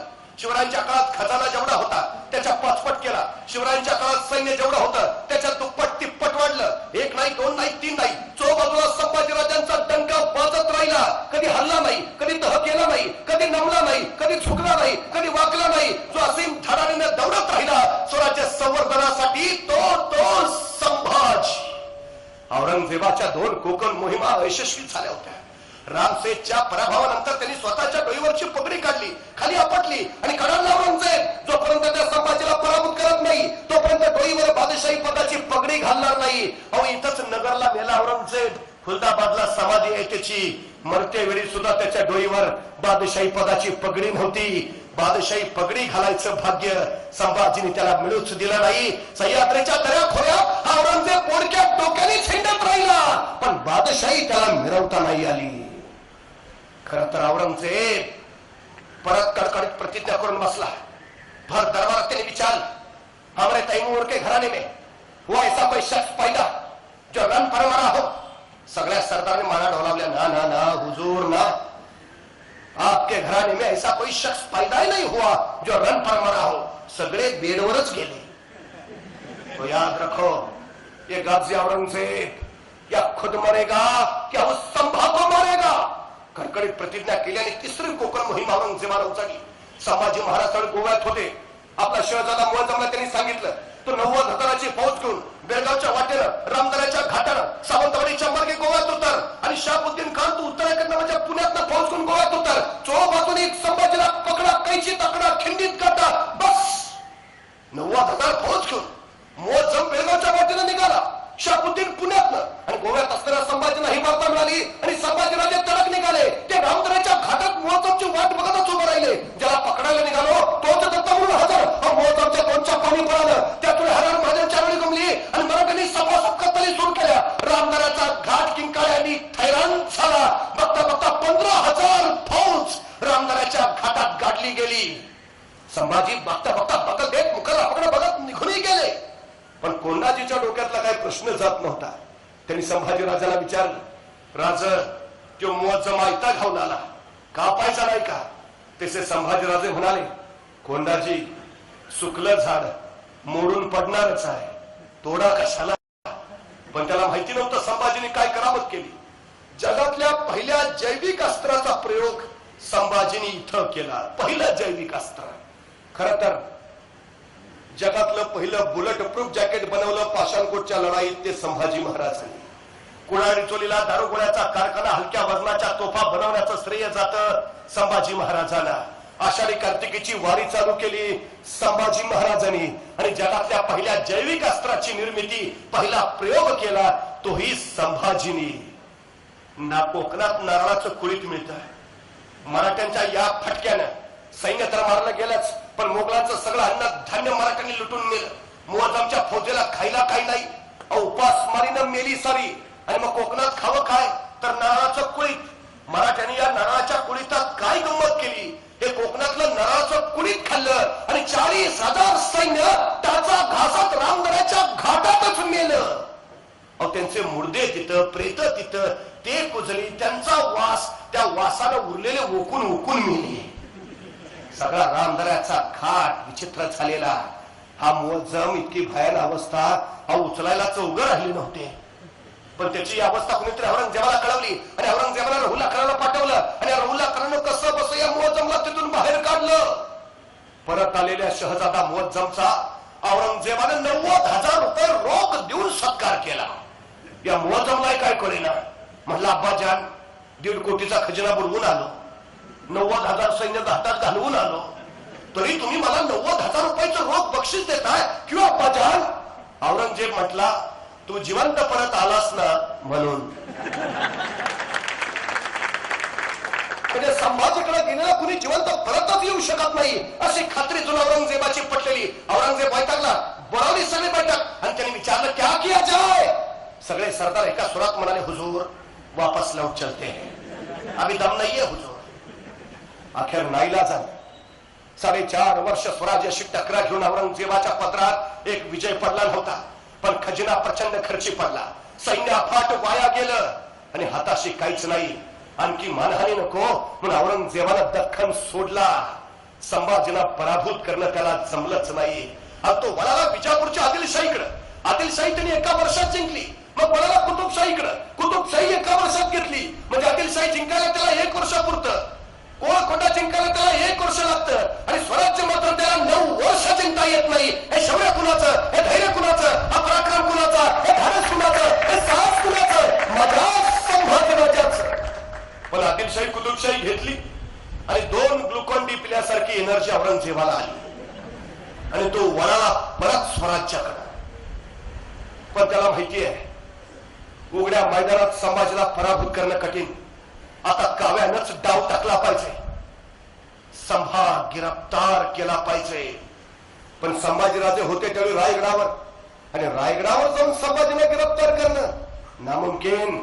रायगड म्हणजे गरुडाच्या बसकनी सारखा वारालाही चिरता येत नाही आणि मुंगीलाही परमेश्वर बाहेर पडता येत नाही असा बुलंदानी बेलाब दुर्गेश्वर रायगड. पृथ्वीवर दौलताबाद गड चकोट खरा, पण रायगिरीची सर नाही त्याहून दशगुणी उंच. पावसाळ्यात कडियावर साधे गवत उगवत नाही ऐसा चकोट. बिकटवाट वहिवाट नाहीच. वाऱ्याला चिरता येत नाही, दुश्मन कसा शिरेल.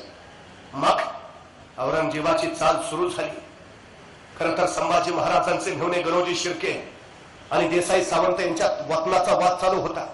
तो वाद खेळण्याला असणाऱ्या कवी कलशाकडे आला आणि विशाल गडावर या कवी कलशानं निकाल सावंतांच्या बाजूने दिला. निकाल सावंतांच्या बाजूचा शिर्के चिडले, कवी कलशावरच चालून गेले आणि कवी कलश पळून विशाल गडावर खेळण्याला आले आणि तिथून त्यांनी संभाजीराजांना पत्र लिहिलं. शिर्क्यांनी मार दिला, पळणं खेळण्यास आलो. संतापले संभाज. नात्याचे पत्र तर स्वराज्याची कदर करत नसतील तर काय करावं. आणि कडाच्या श्री सखी रात्नी जयती येसूबाई असे पदर फेलफार कापून काढावे. भले ते आमचे बंधूंचे असले म्हणून काय. स्वराज्याला सौभाग्य आणि सौभाग्याला स्वराज्य मानतो आम्ही. स्वराज्याच्या आड येणाऱ्याची गाई करू नका. आणि येसूबाईंच्या सल्ल्यानुसार संभाजीराजे झेपावले, शृंगारपूरला आले, शिर्क्यांचे शिरकान केले. गणोजी शिर्के मोगलाकडे पळून गेले आणि संभाजीराजे पन्हाळ्यावर दाखल झाले. पन्हाळ्यावर होते सर सुभाष सेना लष्कर महालोजी घोरपडा. वय वर्ष 60. शरीर थकलं असेल पण मनगडातली रग विजली नव्हती. आलेल्या संभाजी महाराजांनी विचारलं, महाराजी बाबा मुकर्रब कराची कोण हालचाल. तसा महाराजी गावरान बोलीत कडाडला, तो काय येतोय आम्ही हाय नवा रेटतो की त्याला. तसे संभाजीराजे म्हणाले, महाराजी तुमच्या खांद्यावर तर सुरक्षित आहे स्वराज्य, पण त्यावेळी एक खेळ थांबत आला.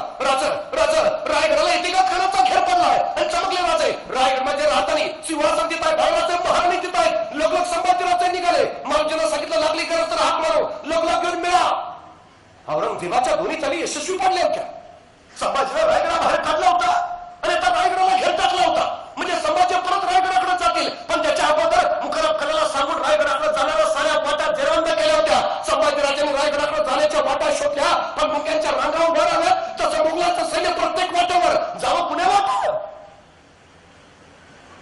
अखेर एक वाट गवस गर्द बिकट भयांदर घोड्याची किरण कडेकपाऱ्यांची घनदाट झाडाची दिवसा ढवळ्या सूर्याची तर जमिनीवर पोचत नाही माणसाची बात सोडा पाखरांची तर फिरकत नाही अशी निवेड संगमेश्वराची संभाजी महाराजांनी रायगडाला जाण्यासाठी संगमेश्वराची वाट निवडली पण शत्रू आलाच पाठलागावर तर तो विशाळगडाच्या आंबा घाट यासाठी सुरक्षा म्हणून 10,000ची फौज त्यांनी आंबा घाटात ठेवली आणि संभाजीराजे संगमेश्वराच्या वाटेने निघाले बघता बघता संगमेश्वरात मुक्काम पडला सरदेसाईंच्या वाड्यात आणि एवढीच बातमी फितुरांनी मुकरब खानाला कळवली अवघ्या 100 भालायकांसोबत संभाजीराजा संगमेश्वरात सरदेसाईंच्या वाड्यात आहेत नामी संधी आहे या वाटेनं गनिम येईल याची संभाजीने कल्पनाच केली नव्हती पण फितुरांनी रस्ता दाखवला आणि रातोरात मुकरब खान कोल्हापुरात निघाला पणा तेवढ्या आनंदात बुडाला होता एक हे रात्रीचा पहारा करत होता अचानक हेर बेंबेच्या देटापासून कडाडला महाराजे बाबा का उजळत पलवता चालल्या ती महाराजीच्या काळजाचा ठोका चुकला कुण्या रोखानं जी संगमेश्वराच्या राज आहेत एकलंच राज आहेत कुणी कधी मला नाव साधला उठा शिबंद उठवा राजाची जान वाचवायला पाहिजे बघता पाचशे मोला सज्ज झाला आणि मुखाला खाण्याला पकड देत संगमेश्वराच्या दिशेने दौडू लागला संगमेश्वरात धपापत्या उरानं महाराजी पोहोचला राज निघा राज नावडी जवळ करा संभाजी राजाला काय कळेल महाराज बाबा कोण आफत लय मोठी राजा निघा गणी म्हणे गावी आबादलंय राजा निघा नाही महाराजी तुमच्या ठाकल्या खांदर स्वराज्य सोपून जायला राजे नाही झालो मी लढो इथंच मरो इथंच पण रण टाकून पाडणार नाही राज लाख मेलं तरी चालतील पण लाखाचा पोशिंदा वाचला पाहिजे राजा निघा पण तोपर्यंत मुकरब खानाचं सैन्य संगमेश्वराच्या विश्वात फिरलं होतं मराठ्यांच्या डोळ्यात डोळा घालून बघत होतं राजाची जान वाचवायला आतुर सैन्याने हर महादेवचा कतर करून पेटून उठला यलगाव ताकदींच्या आळी जमली आणि शौर्याची बरसात झाली तलवारीवर तलवारी खणून लागल्या रात्र फरका पत्रायली काळोख शहरात राहिला माझे शिवाजी महाराज सांगायचे माझा एक मावळा 100ला भारी आहे इथं संभाजी राजाला वाचवण्यासाठी एक मावळा 500ला भारी पडत होता बेबान झुंजत होता नारापाण्यावरची पकर फर फर कर उडाली होती रात्र फरका पत्रायली होती माझा महालोजी घोरपडा वय वर्ष 60 शरीर थकलं असेल पण मनगटली रग आणि छातीतली धाक भिजली नव्हती दोन्ही हातात समशेरी लढत होता त्याचा तो शौर्याचा आवेश बघितला सपासप कत्तली होणारी मुघली फौज आणि कडाडला मुकरब खान इस बूढ़े को पहले लगाम डालो आणि सारं यवनी सैन्य महालोजीच्या भोवती गोळाच अभिमन्यू चक्री हात अडकावा तसा महालोजी चक्री हात अडकला एका तळी महाराजी बहुचार झाली महालोजीने ते वरपले दोन्ही तलवारीवर पेलले महालोजी खाली बसले आणि अचानक बिंदूला चमकावी तसे उखाळे सप पहिली दुसरी तिसरी फळी गारच झाली महालोजीचा तो आवेश बघितला आणि मुकरब हाताळला तीर कमान मारायला सांगितलं तीर चलाईस बुडे पे आणि लढत्या महालोजीवर तीर चालला उजव्या दंडात घुसला हातात तलवार निकाली कंठात घुसला दुसरा तीर दुसरी तलवार निकाली महालोजीने शस्त्र झाला आणि कोणाच्या ढेपेला मुंग्या नसाव्या असं यवनी सैन्य महालोजीला डेसलं शेतावर जागा उरली नाही जिथं वार झाला नाही रक्तात न्हालेला महालोजी खाली पडला मातीत कोसळला अखेरचा श्वास फुलला डोळे लावले ओठ हल्ले त्या श्वासाने माती उंच उडाली आणि त्या उंच उडाल्या मातीला महालोजी सांगत राहिलं सांगा माझ्या राजाला हा महालोजी गेला मातीत मेला पण नुसता मातीत नाही मेला मातीसाठी मेला आणि मातीत मरणारे काही असतात पण मातीसाठी मरणारे फक्त मराठे असतात हे सांगत केला आणि महालोजी नावाचा एक धगधगता अध्याय संपला खर तर महालोजी नावाचा बुरुज ढासळल्याशिवाय संभाजी नावाचा गड कब्जात येणार नाही हे मुकरबला माहिती महालोजी पडल्याबरोबर त्याचा सैन्य हात घुसला पण त्याच्या आधी संभाजीराजाने आपल्या सोबत्याला सांगितलं होतं जमेल तसं जमेल तिथून दिसतायचं सत्ताच घोरपडे खंड पडला एका वाटेला तर संभाजीराजे कवी कलश नावडी नदीच्या दिशेने सुटले होते पण त्यावेळी कवी कलश घोड्यावर कोसळला राजाची बाई गिरगाया संभाजी वापस आले कवी कलशाला सोबत घेतलं घोडी दौडू लागली नावडी नदीच्या दिशेनं बघता समोर नावडी नदी आली नदीत नाव होती आता नावेत बसायचं पलीकडच्या काठावर सुटकेचा निश्वास संभाजीने टाकला काठावर माणसं आपली वाटली संभाजी त्यांच्यात उतरले आणि फितुरांच्या समशेरी तळपल्या बघता संभाजीवर चाल करून आल्या संभाजीची जटरमाळ फाडली बाबांनी तेज धारण केलं आणि सपासप फितुरांच्या कत्तल उडाल्या मानवी रक्तात न्हाली पण त्याचवेळी संभाजींच्या कानावर घोड्यांच्या टकरांचा आवाज आला नजर फिरवली आणि डोळ्यात आश्चर्य दाटलं आतापर्यंत असं ऐकलं होतं की नद्या सागराला भेटायला जातात. इथं यवनांचा सेना सागर आला होता नावडी नदीला भेटायला आणि काठावर होता छावा छत्रपती संभाज. बघता बघता चोहोबाजून यवनांची गर्दी झाली, दाटी झाली. तलवार चालवता येणार नाही एवढी. आणि अचानक राहुल्ला खान कडाडला की इंचलो तलवार उसकी. मोगलांच्या जाळ्यात फसलेल्या संभाजींच्या हातातली तलवार घ्यायचं धाडस कोणाचं होईना. राहुल्ला खान करत राहिला की इंचलो तलवार उसकी. पण कुणी धाडस करीना. चुकून एखादा पाऊल उचलायचा आणि संभाजींची नुसती नजरवर उठायची. 4 पावलं मागं सरायचा तो. मुखरबला तेव्हा कळालं वाघ असा असतो संभाजी सारखा. पण त्याच वेळी मुकरब खानाला आदेश दिले आणि संभाजींच्या अंगावर चोहोबाजूनी दोरखंड फेकले गेले. संभाजीराजा त्या दोरखंडात जखडला, हातातली तलवार निखाळली आणि मराठ्यांचा छत्रपती कैदेत अडकला. शिवपुत्र संभाजी मोगलांच्या जाळ्यात फसला. कैद झाला. और त्याच वेळी मुकर्रब खान राहुल्ला खानाला म्हणाला जितनी जल्द से जल्द हो सके निकलना चाहिए यहां से. अगर पता चला इन मराठों को तो यही कबर बना डालेंगे अपनी. आणि आश्चर्य वाटेल संगमेश्वर ते बहादूरगड हे 350 मैलाचं अंतर आहे. एसटीने जायचं झालं तरी 1.5 दिवस लागतो. पण संभाजी महाराजांना घेऊन हे अंतर मुकर्रब खानानं अवघ्या 4.5 दिवसात कापून पुरा केलाय. चालत पत्रा मागा लागल्यासारखा पळत होता. आणि दुर्दैव मराठ्यांचं गावच्या विशिष्टेवरून संभाजींना नेलं जात होतं. पण गावातल्या गावकऱ्याला माहिती नव्हतं आपला राजा कैद झालाय. किल्ल्याच्या तटाखालून संभाजींना नेलं जात होतं. पण तटावरच्या धारकऱ्याला माहिती नव्हतं आपला राजा कैद झालाय. कळालं असतं तर वाचले असते संभाजी. पण दुर्दैव संगमेश्वरातनं 32 शिराळ्याच्या मार्गे संभाजींना नेलं जात असताना 32 शिराळ्याच्या एका स्वामिनिष्ठाला कळालं आपला राजा कैद झालाय. जो त्याचे केसरकर नाव त्याचं 100 मावळे सोबत घेतले आणि मोगलांच्या त्या सैन्यावर तुफान पडला. बेबाद झुंज झाली. पतंगाला दिव्यावर छेद घेण्याचा प्रकार तो. पण बळ तोकडं पडलं जो त्याचे केसरकर कापला गेला. आणि संभाजींना वाचवण्याचा एकुलता एक प्रयत्न अयशस्वी ठरला. मग मात्र मुकरबनं पावलं उचलली आणि बघता बघता तो सुरक्षित बहादूरगडावर पोहोचला. वार्ता औरंगजेबाला देण्यात आली. संभा गिरफ्तार हुआ. औरंगजेबाचा विश्वासच बसेना. पीछे तो नहीं आए. क्या भक्ति हो. हाँ हुजूर. मुकरब खान ने संगमेश्वर में दस्त कर लिया उन्हें. आणि उद्गारला औरंगजेब आला ताला की मेहरबानी. शब्बे रात का जश्न होना चाहिए. आखिर ये गया दक्कन का चूहा सिकंजा में. अब दिखाएंगे उसे. लाया जाए शान शौकत से. पहना जाए तख्ता कुला. आतापर्यंत मराठेशाहीचं तख्त त्याने आपल्या खांद्यावर मिरवलं असेल. आता त्याच्या खांद्यावर तख्ता कुला ठेवा. आतापर्यंत त्यांनी राजवस्त्र घातले असतील. आता त्याला विदूषकी झबली घाला.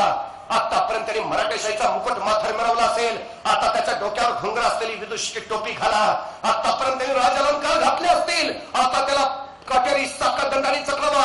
आतापर्यंत राजा घोड्यावरनं मेन्यातनं पालखीतनं हत्तीच्या अंबारीतनं गेला असेल. आता त्याला उंटाला बांधा.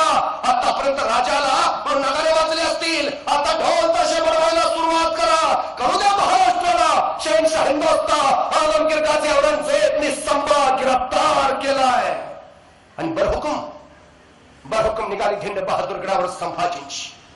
उंटाला बांधलेले, तख्ता कुला चढवलेले, विदुषकी झबली घातलेले, घुंगराची टोपी अडकवलेले ते संभाजीराजे बघितले असते तर वाटलं नसतं स्वराज्याचे छत्रपती आहेत हे.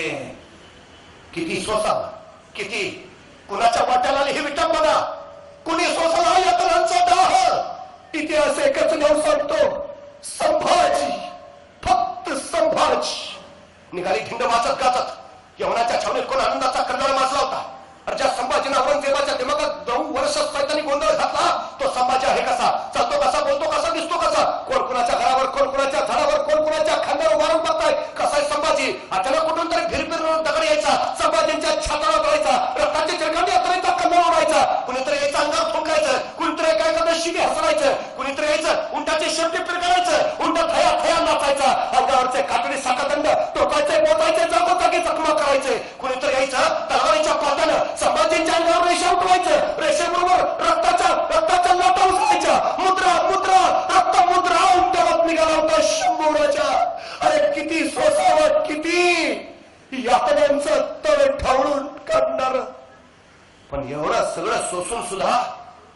माकला नव्हता संभाजी, झुकला नव्हता संभाजी, होता तसाच ताट करारा बनेदार. अरे हनुमानाला शेंदूर फासावा तसा रक्तानं माकलेला संभाजी राजा आला औरंगजेबाच्या दरबारात आणि उद्गारला असत, संभा झुक जा आलमकोला के सामने आणि उसला कभी कलश, राजा है वो, झुकेंगे नहीं झुकाएंगे. खामोश कर सर्विसला समशेरी, चुप चुप चुप चुप चुप. याद रखा है मैं तू आला ताला के दरबार में है तो चुप. पण त्याच वेळी एक धीरगंभीर आवाज खुमला, सबूर असद सबूर, अभी बहुत पूछ रहे से. आणि आज तकरम शहनशाह हिंदोस्ता आलमगीर गाज मोहम्मद यामनचे तख्तावरनं आज ते कदम खाली उतरला. संभाजींच्या पुढ्यात आला आणि संभाजींकडे बघत म्हणाला, 9 बरस का था तब ये मिला था मुझे आगरा में. तब पूछा था हमने इसे, क्यों रे संभा तुम्हें हमारा डर नहीं लगता? और इस संभा ने जवाब दिया था, हमें किसी का डर नहीं लगता, लेकिन हमारी वजह से सबको डर लगता है. सच कहा काफर ने कभी ठंडक ना मिलने दी, लेकिन अब नहीं. अल्लाह ताला की मेहरबानी, खुदा की रहमदिली सामने है, कैद में है. आणि त्या खुदाचे आभार मानायला औरंगजेब गुडघे टेकून खाली बसला. नमाजाच्या रुकाता पडायला लागला आणि नमाजाच्या रुकाता पडणाऱ्या त्या औरंगजेबाकडे बघत संभाजी राजा कविकर्षाला म्हणाला, कवीजी कवी आहात आपण, मग या प्रसंगावर सुचते का एखादी कविता? कविकर्षाला आश्चर्य वाटलं. मरणाच्या दारात उभा राजा, मृत्यूच्या पोटात राजा, औरंगजेबाच्या पुढ्यात राजा, पण राजाला भीतीने भय, राजा निर्भय. राजा विचारतोय, सुचते का एखादी कविता? हे काय कविता ऐकायची वेळ आहे? पण कविकर्ष म्हणला, हा राजे का नाही. आणि कविकर्षाने कविता ऐकायला सुरुवात केली. राजन तुम हो सांचे, खूप लढे हो जंग, देख तुम्हारा तेज तखत तेजता औरंग. राजे काय लढला तुम्ही, काय तुमचं शौर्य, काय तुमचं तेज. तुमचं ते तेज बघून औरंगजेब स्वतःच सिंहासन त्यागून तुमच्या पुढे येऊन गुडघे टेकून बसलाय. बहुत हो. पण त्याकडे खामोश जहन्नमी करत थरथर तो भरायला औरंगजेब, चुप चुप. बता संभा, कहा रखी है नोट, कहा रखा है खजाना? आणि उसळला संभाजी, अरे हिंदुस्थानचा खजाना, इथल्या मोदीचा कणकण आम्ही सोनं. औरंगजेबा तो गेला हिंदुस्थान, तो गेला समजा खजाना, पण आम्ही मागणार नाही तुझ्यासारखे, होणार नाही भिकारी. अरे हिंदुस्थान हाक मारून भीक देतो तुझ्यासारख्याला, घेत नाही असा, घेऊन मनगटाच्या जोरावर आणि तलवारीच्या बळावर. संभाजींचं हे उत्तर ऐकलं आणि औरंगजेबाला कळेना, अरे कैदेत कोण आहे, तू का मी? पण तोपर्यंत औरंगजेबाला विचारला दुसरा सवाल, बताओ संभा, मेरे कौन से सरदार तुम्हें? आणि उसळला छावा. अरे तख्तासाठी रक्तावर उलटणारी जात नाही आमची. आई भावाचे होते आम्ही, मातीसाठी सरसत आमचं इमान बेईमान नाही होणार. याद राख औरंगजेब, महाराष्ट्राच्या मातीत उभायस तू, इथंच माती करू. आमच्याच वाटेवर येऊन आमच्याशीच वाटमारी करणाराची त्याच्या वाटेवर जाऊन वाट लावल्याशिवाय आम्ही आमच्या वाटेवर परतत नाही, हा इतिहास आहे आमचा. संभाजींचं ते उत्तर ऐकलं आणि औरंगजेब म्हणाला, ये मराठे क्या खिलाते हैं अपने बच्चों को? क्यों इसके जैसा एक भी शहजादा हमारे जनाने में नहीं हुआ पैदा? अरे हे मराठे आपल्या पोरांना काय खायला घालतात? का असलं एकतरी पोरग माझ्या घरात नाही जन्माला आलं? तसा उसळला संभाजी राजा. अरे तुझ्या पोटाला कसा येईल संभाजी? स्वतःच्या बापाला विष देणारा तू, स्वतःच्या भावांची खुलेआम कत्तल करणारा तू, तुझ्या पोटी कसा येईल संभाजी? अरे संभाजी जन्माला येईल तो शिवरायांच्या कुशीत आणि महाराष्ट्राच्या कुशीतच. अरे सरदार औरंगजेब, ले जाओ इसे हमारे नजरों के सामने से, निकाल दो ये इसकी आंखें, ये आंखें जलाते बहुत जाओ, काट डालो इसकी जबान, बोलती बहुत है, जाओ हद शुरू करो उसका. आणि संभाजी महाराजांना वडबुद्रुक तुळाच्या वधस्तंभाकडे नेलं गेलं. आज्ञा होती जबान छाटायची, डोळे काढायची. खरं तर औरंगजेबाचं ठरलं होतं. त्याच्या मृत्यूपत्रात त्यांनी स्पष्ट लिहिलंय. तो म्हणतो, पहिली चूक केली शहाजहान, त्यांनी शिवाजींना जिवंत कर्नाटकात जाऊ दिलं. शहाजीला कर्नाटकात जाऊ दिलं. शहाजहाननं शहाजीलाच मारलं असतं, शिवाजींना उभाच राहता आलं नसतं. दुसरी चूक मी केली, आग्र्याच्या भेटीतनं शिवाजींना जिंदा जाऊ दिलं. आग्र्यातच शिवाजींना मारलं असतं तर संभाजीना उभा राहता आलं नसतं. 2 चुका झाल्या आणि त्याच्यासाठी गेली 36 वर्ष या सह्याद्रीच्या डोंगरदऱ्याची टकरा घेत वनवन फिरतोय. पुरी हयात नाही घालवायची. 2 चुका झाल्यात. संभाजीना जिवंत सोडून 3री चूक करणार नाही. आणि सजेचा अंमल चालू झाला. आज्ञावती संभाजीचे डोळे काढायचे. हातामध्ये लालबुंद तप्त सळ्या घेऊन निघाले हापशी. दोरांच्या रेषा बाहेर सोडणाऱ्या त्या लालबुंद तप्त सळ्या संभाजीराजाने बघितल्या आणि कळालं डोळे निघणार आता. मिटले नेत्र आणि डोळ्यासमोर बोलले राजा शिवछत्रपती. आणि याच डोळ्याने घेतलं होतं स्वराज्याचं दर्शन. याच डोळ्याने पाहिलं होतं स्वप्न स्वराज्य संवर्धनाचे. याच डोळ्याने केल्या होत्या ईशाच्या आपली मावळ्यांना. तेच डोळे उघडले डोळे डोळ्यासमोर दिसल्या लालबुंद तप्त सळ्या. आवाजावर अगदी जवळ मुसल्या जरा दिशेनुसता आवाज गोंगावला. सगळ्या गेले आत आत निघाला त्याच वेगात बाहेर. डोळे नव्हते कुठेच उरल्या होत्या नुसत्या खोमण्या काळ्या काळ्या कविंना उघडा उघडा धरून बाहेर फेकणाऱ्या. अरे पायात काटा घुसला तर 8 दिवस पाय धरून बसतो आम्ही. डोळ्यात लालबुंद तप्त साड्या गेल्या असतील. किती सोसलं असेल. विंचवाच्या ढवळकांना वेदना मेंदूमध्ये धिंगाणा घालत असतील. अरे किती किती भोगला असेल. का कशासाठी. रगेल होता रंगेल होता तर झुकला असता वाकला असता नमला असता आयुष करत जगला असता. मग का भोगत राहिला. का स्वराज्यासाठी मराठी अस्मितेसाठी. आपण शिवछत्रपतींचे पुत्र आहोत या स्वाभिमानासाठी सोसत राहिला असता. सोसत राहिला. तोपर्यंत सजेचा दुसरा अंमल चालू झाला.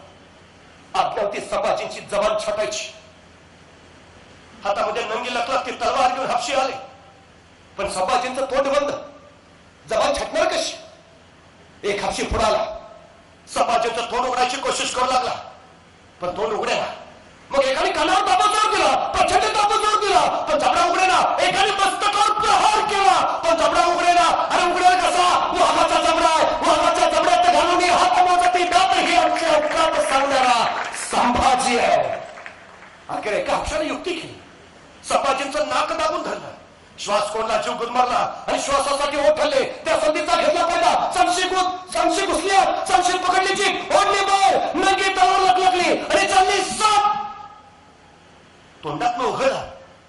फक्त लालबुंद धरत जी पडली होती समोरच वळवात ती सुद्धा तयार नव्हती. संभाजीराजांपासून पोरकं व्हायला. ज्या जिघाने उमटवले जगदंब जगदंबचे बोल. जी जी म्हणत राहिली हर हर हर महादेव. जी करत राहिली जागर जय भवानी. जी म्हणत राहिली आऊसाहेब बाबासाहेब मासाहेब. तिची पडली होती समोरच. 1 नाही 2 नाही तब्बल 40 दिवस सणानिमित्त अत्याचार चालू होता. 40 दिवस बोकड सोलावं असं संभाजींचं कातडं सोडून काढलं. त्याच्यावर मिठाचं पाणी टाकलं. झाला यातनांचा. कुणीतरी यायचं हाताची बोटं छाटायचं. कुणीतरी यायचं गुडघ्याच्या वाट्या करायचं. कुणीतरी यायचं मांसाचं लग्न तुकडे कापायचं. कुत्रा केवळाला खाऊ घालायचं. अरे बघितलं असतं तर वाटलं नसतं मराठ्यांचा छत्रपती आहे. भूतासारखी अवस्था झाली. किती सोसावं किती भोगावं. मृत्यू लो साधा ज्यांच्या पुढे थरकाप सुटत राहिला. मृत्यू सुद्धा ज्यांच्या पुढे बैठकीत चला. मृत्यू सुद्धा ज्यांच्या स्वाभिमानापुढे लावून मुजरा करता चला. ते संभाजी सोसत राहिल्या सारे. अखेर उगवली फाल्गुनी मध्ये अमावस्या. 11 मार्च 1689 औरंगजेबाच्या अखेरची आज्ञा सुटली. गर्दन कलम करा त्याची आणि संभाजींचं मस्तक छाडलं गेलं. भाल्याच्या फळाला अडकवलं आणि गुढी पाडव्याच्या आदल्या दिवशी महाराष्ट्रात संभाजींच्या मस्तकाची गुढी उभारली. निघाली वाजत गाजत आली इंद्रायणी भीमेच्या तीरावर. त्या रीतीमध्ये तो भाल्याचा फार रोला गेला आणि मस्तकातून रक्ताचा एक थेंब त्या इंद्रायणीच्या पात्रात पडला आणि थरारली शहाल इंद्रायणी. याच इंद्राने पाहिलेलं संभाजींचं शौर्य ते धैर्य तो पराक्रम ते धाडस ते साहस. ती इंद्रायणी ढाळू लागली अस्व. गेली 350 वर्ष झाली. ती इंद्रायणी अजूनही अस्व ढाळतीये. खरा संभाजी कुणाला कळलाच नाही संगत. संभाजी राजा कळाला फक्त औरंगजेबाला.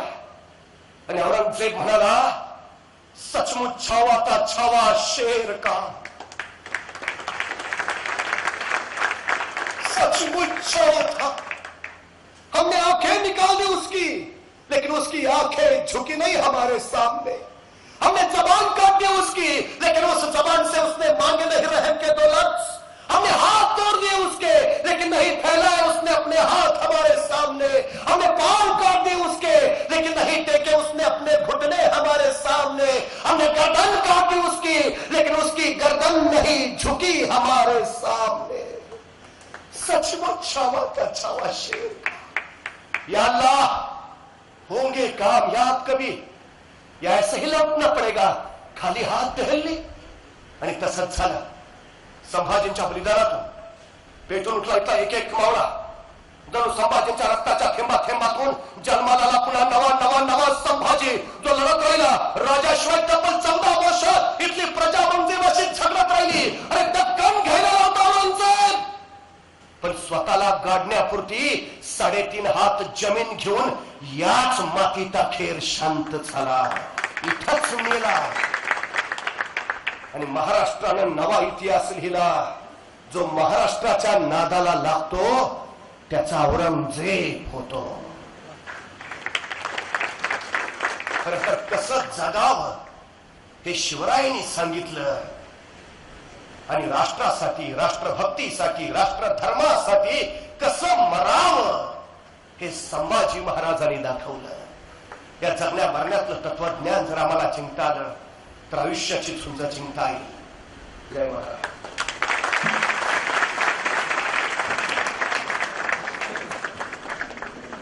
धन्यवाद सर. एकदा जोरदार सरांसाठी झाले पाहिजेत. प्रत्येकाने आपापल्या जागेवर उभं राहावं. राष्ट्रगीत होईल आणि कार्यक्रमाचा समारोप होईल. हात त्या जागेवर स्थिर उभं राहा आणि सगळ्यांनी एका सुरात राष्ट्रगीत म्हणायचं. जनगण मन अधिनायक जय हे भारत भाग्य विधाता.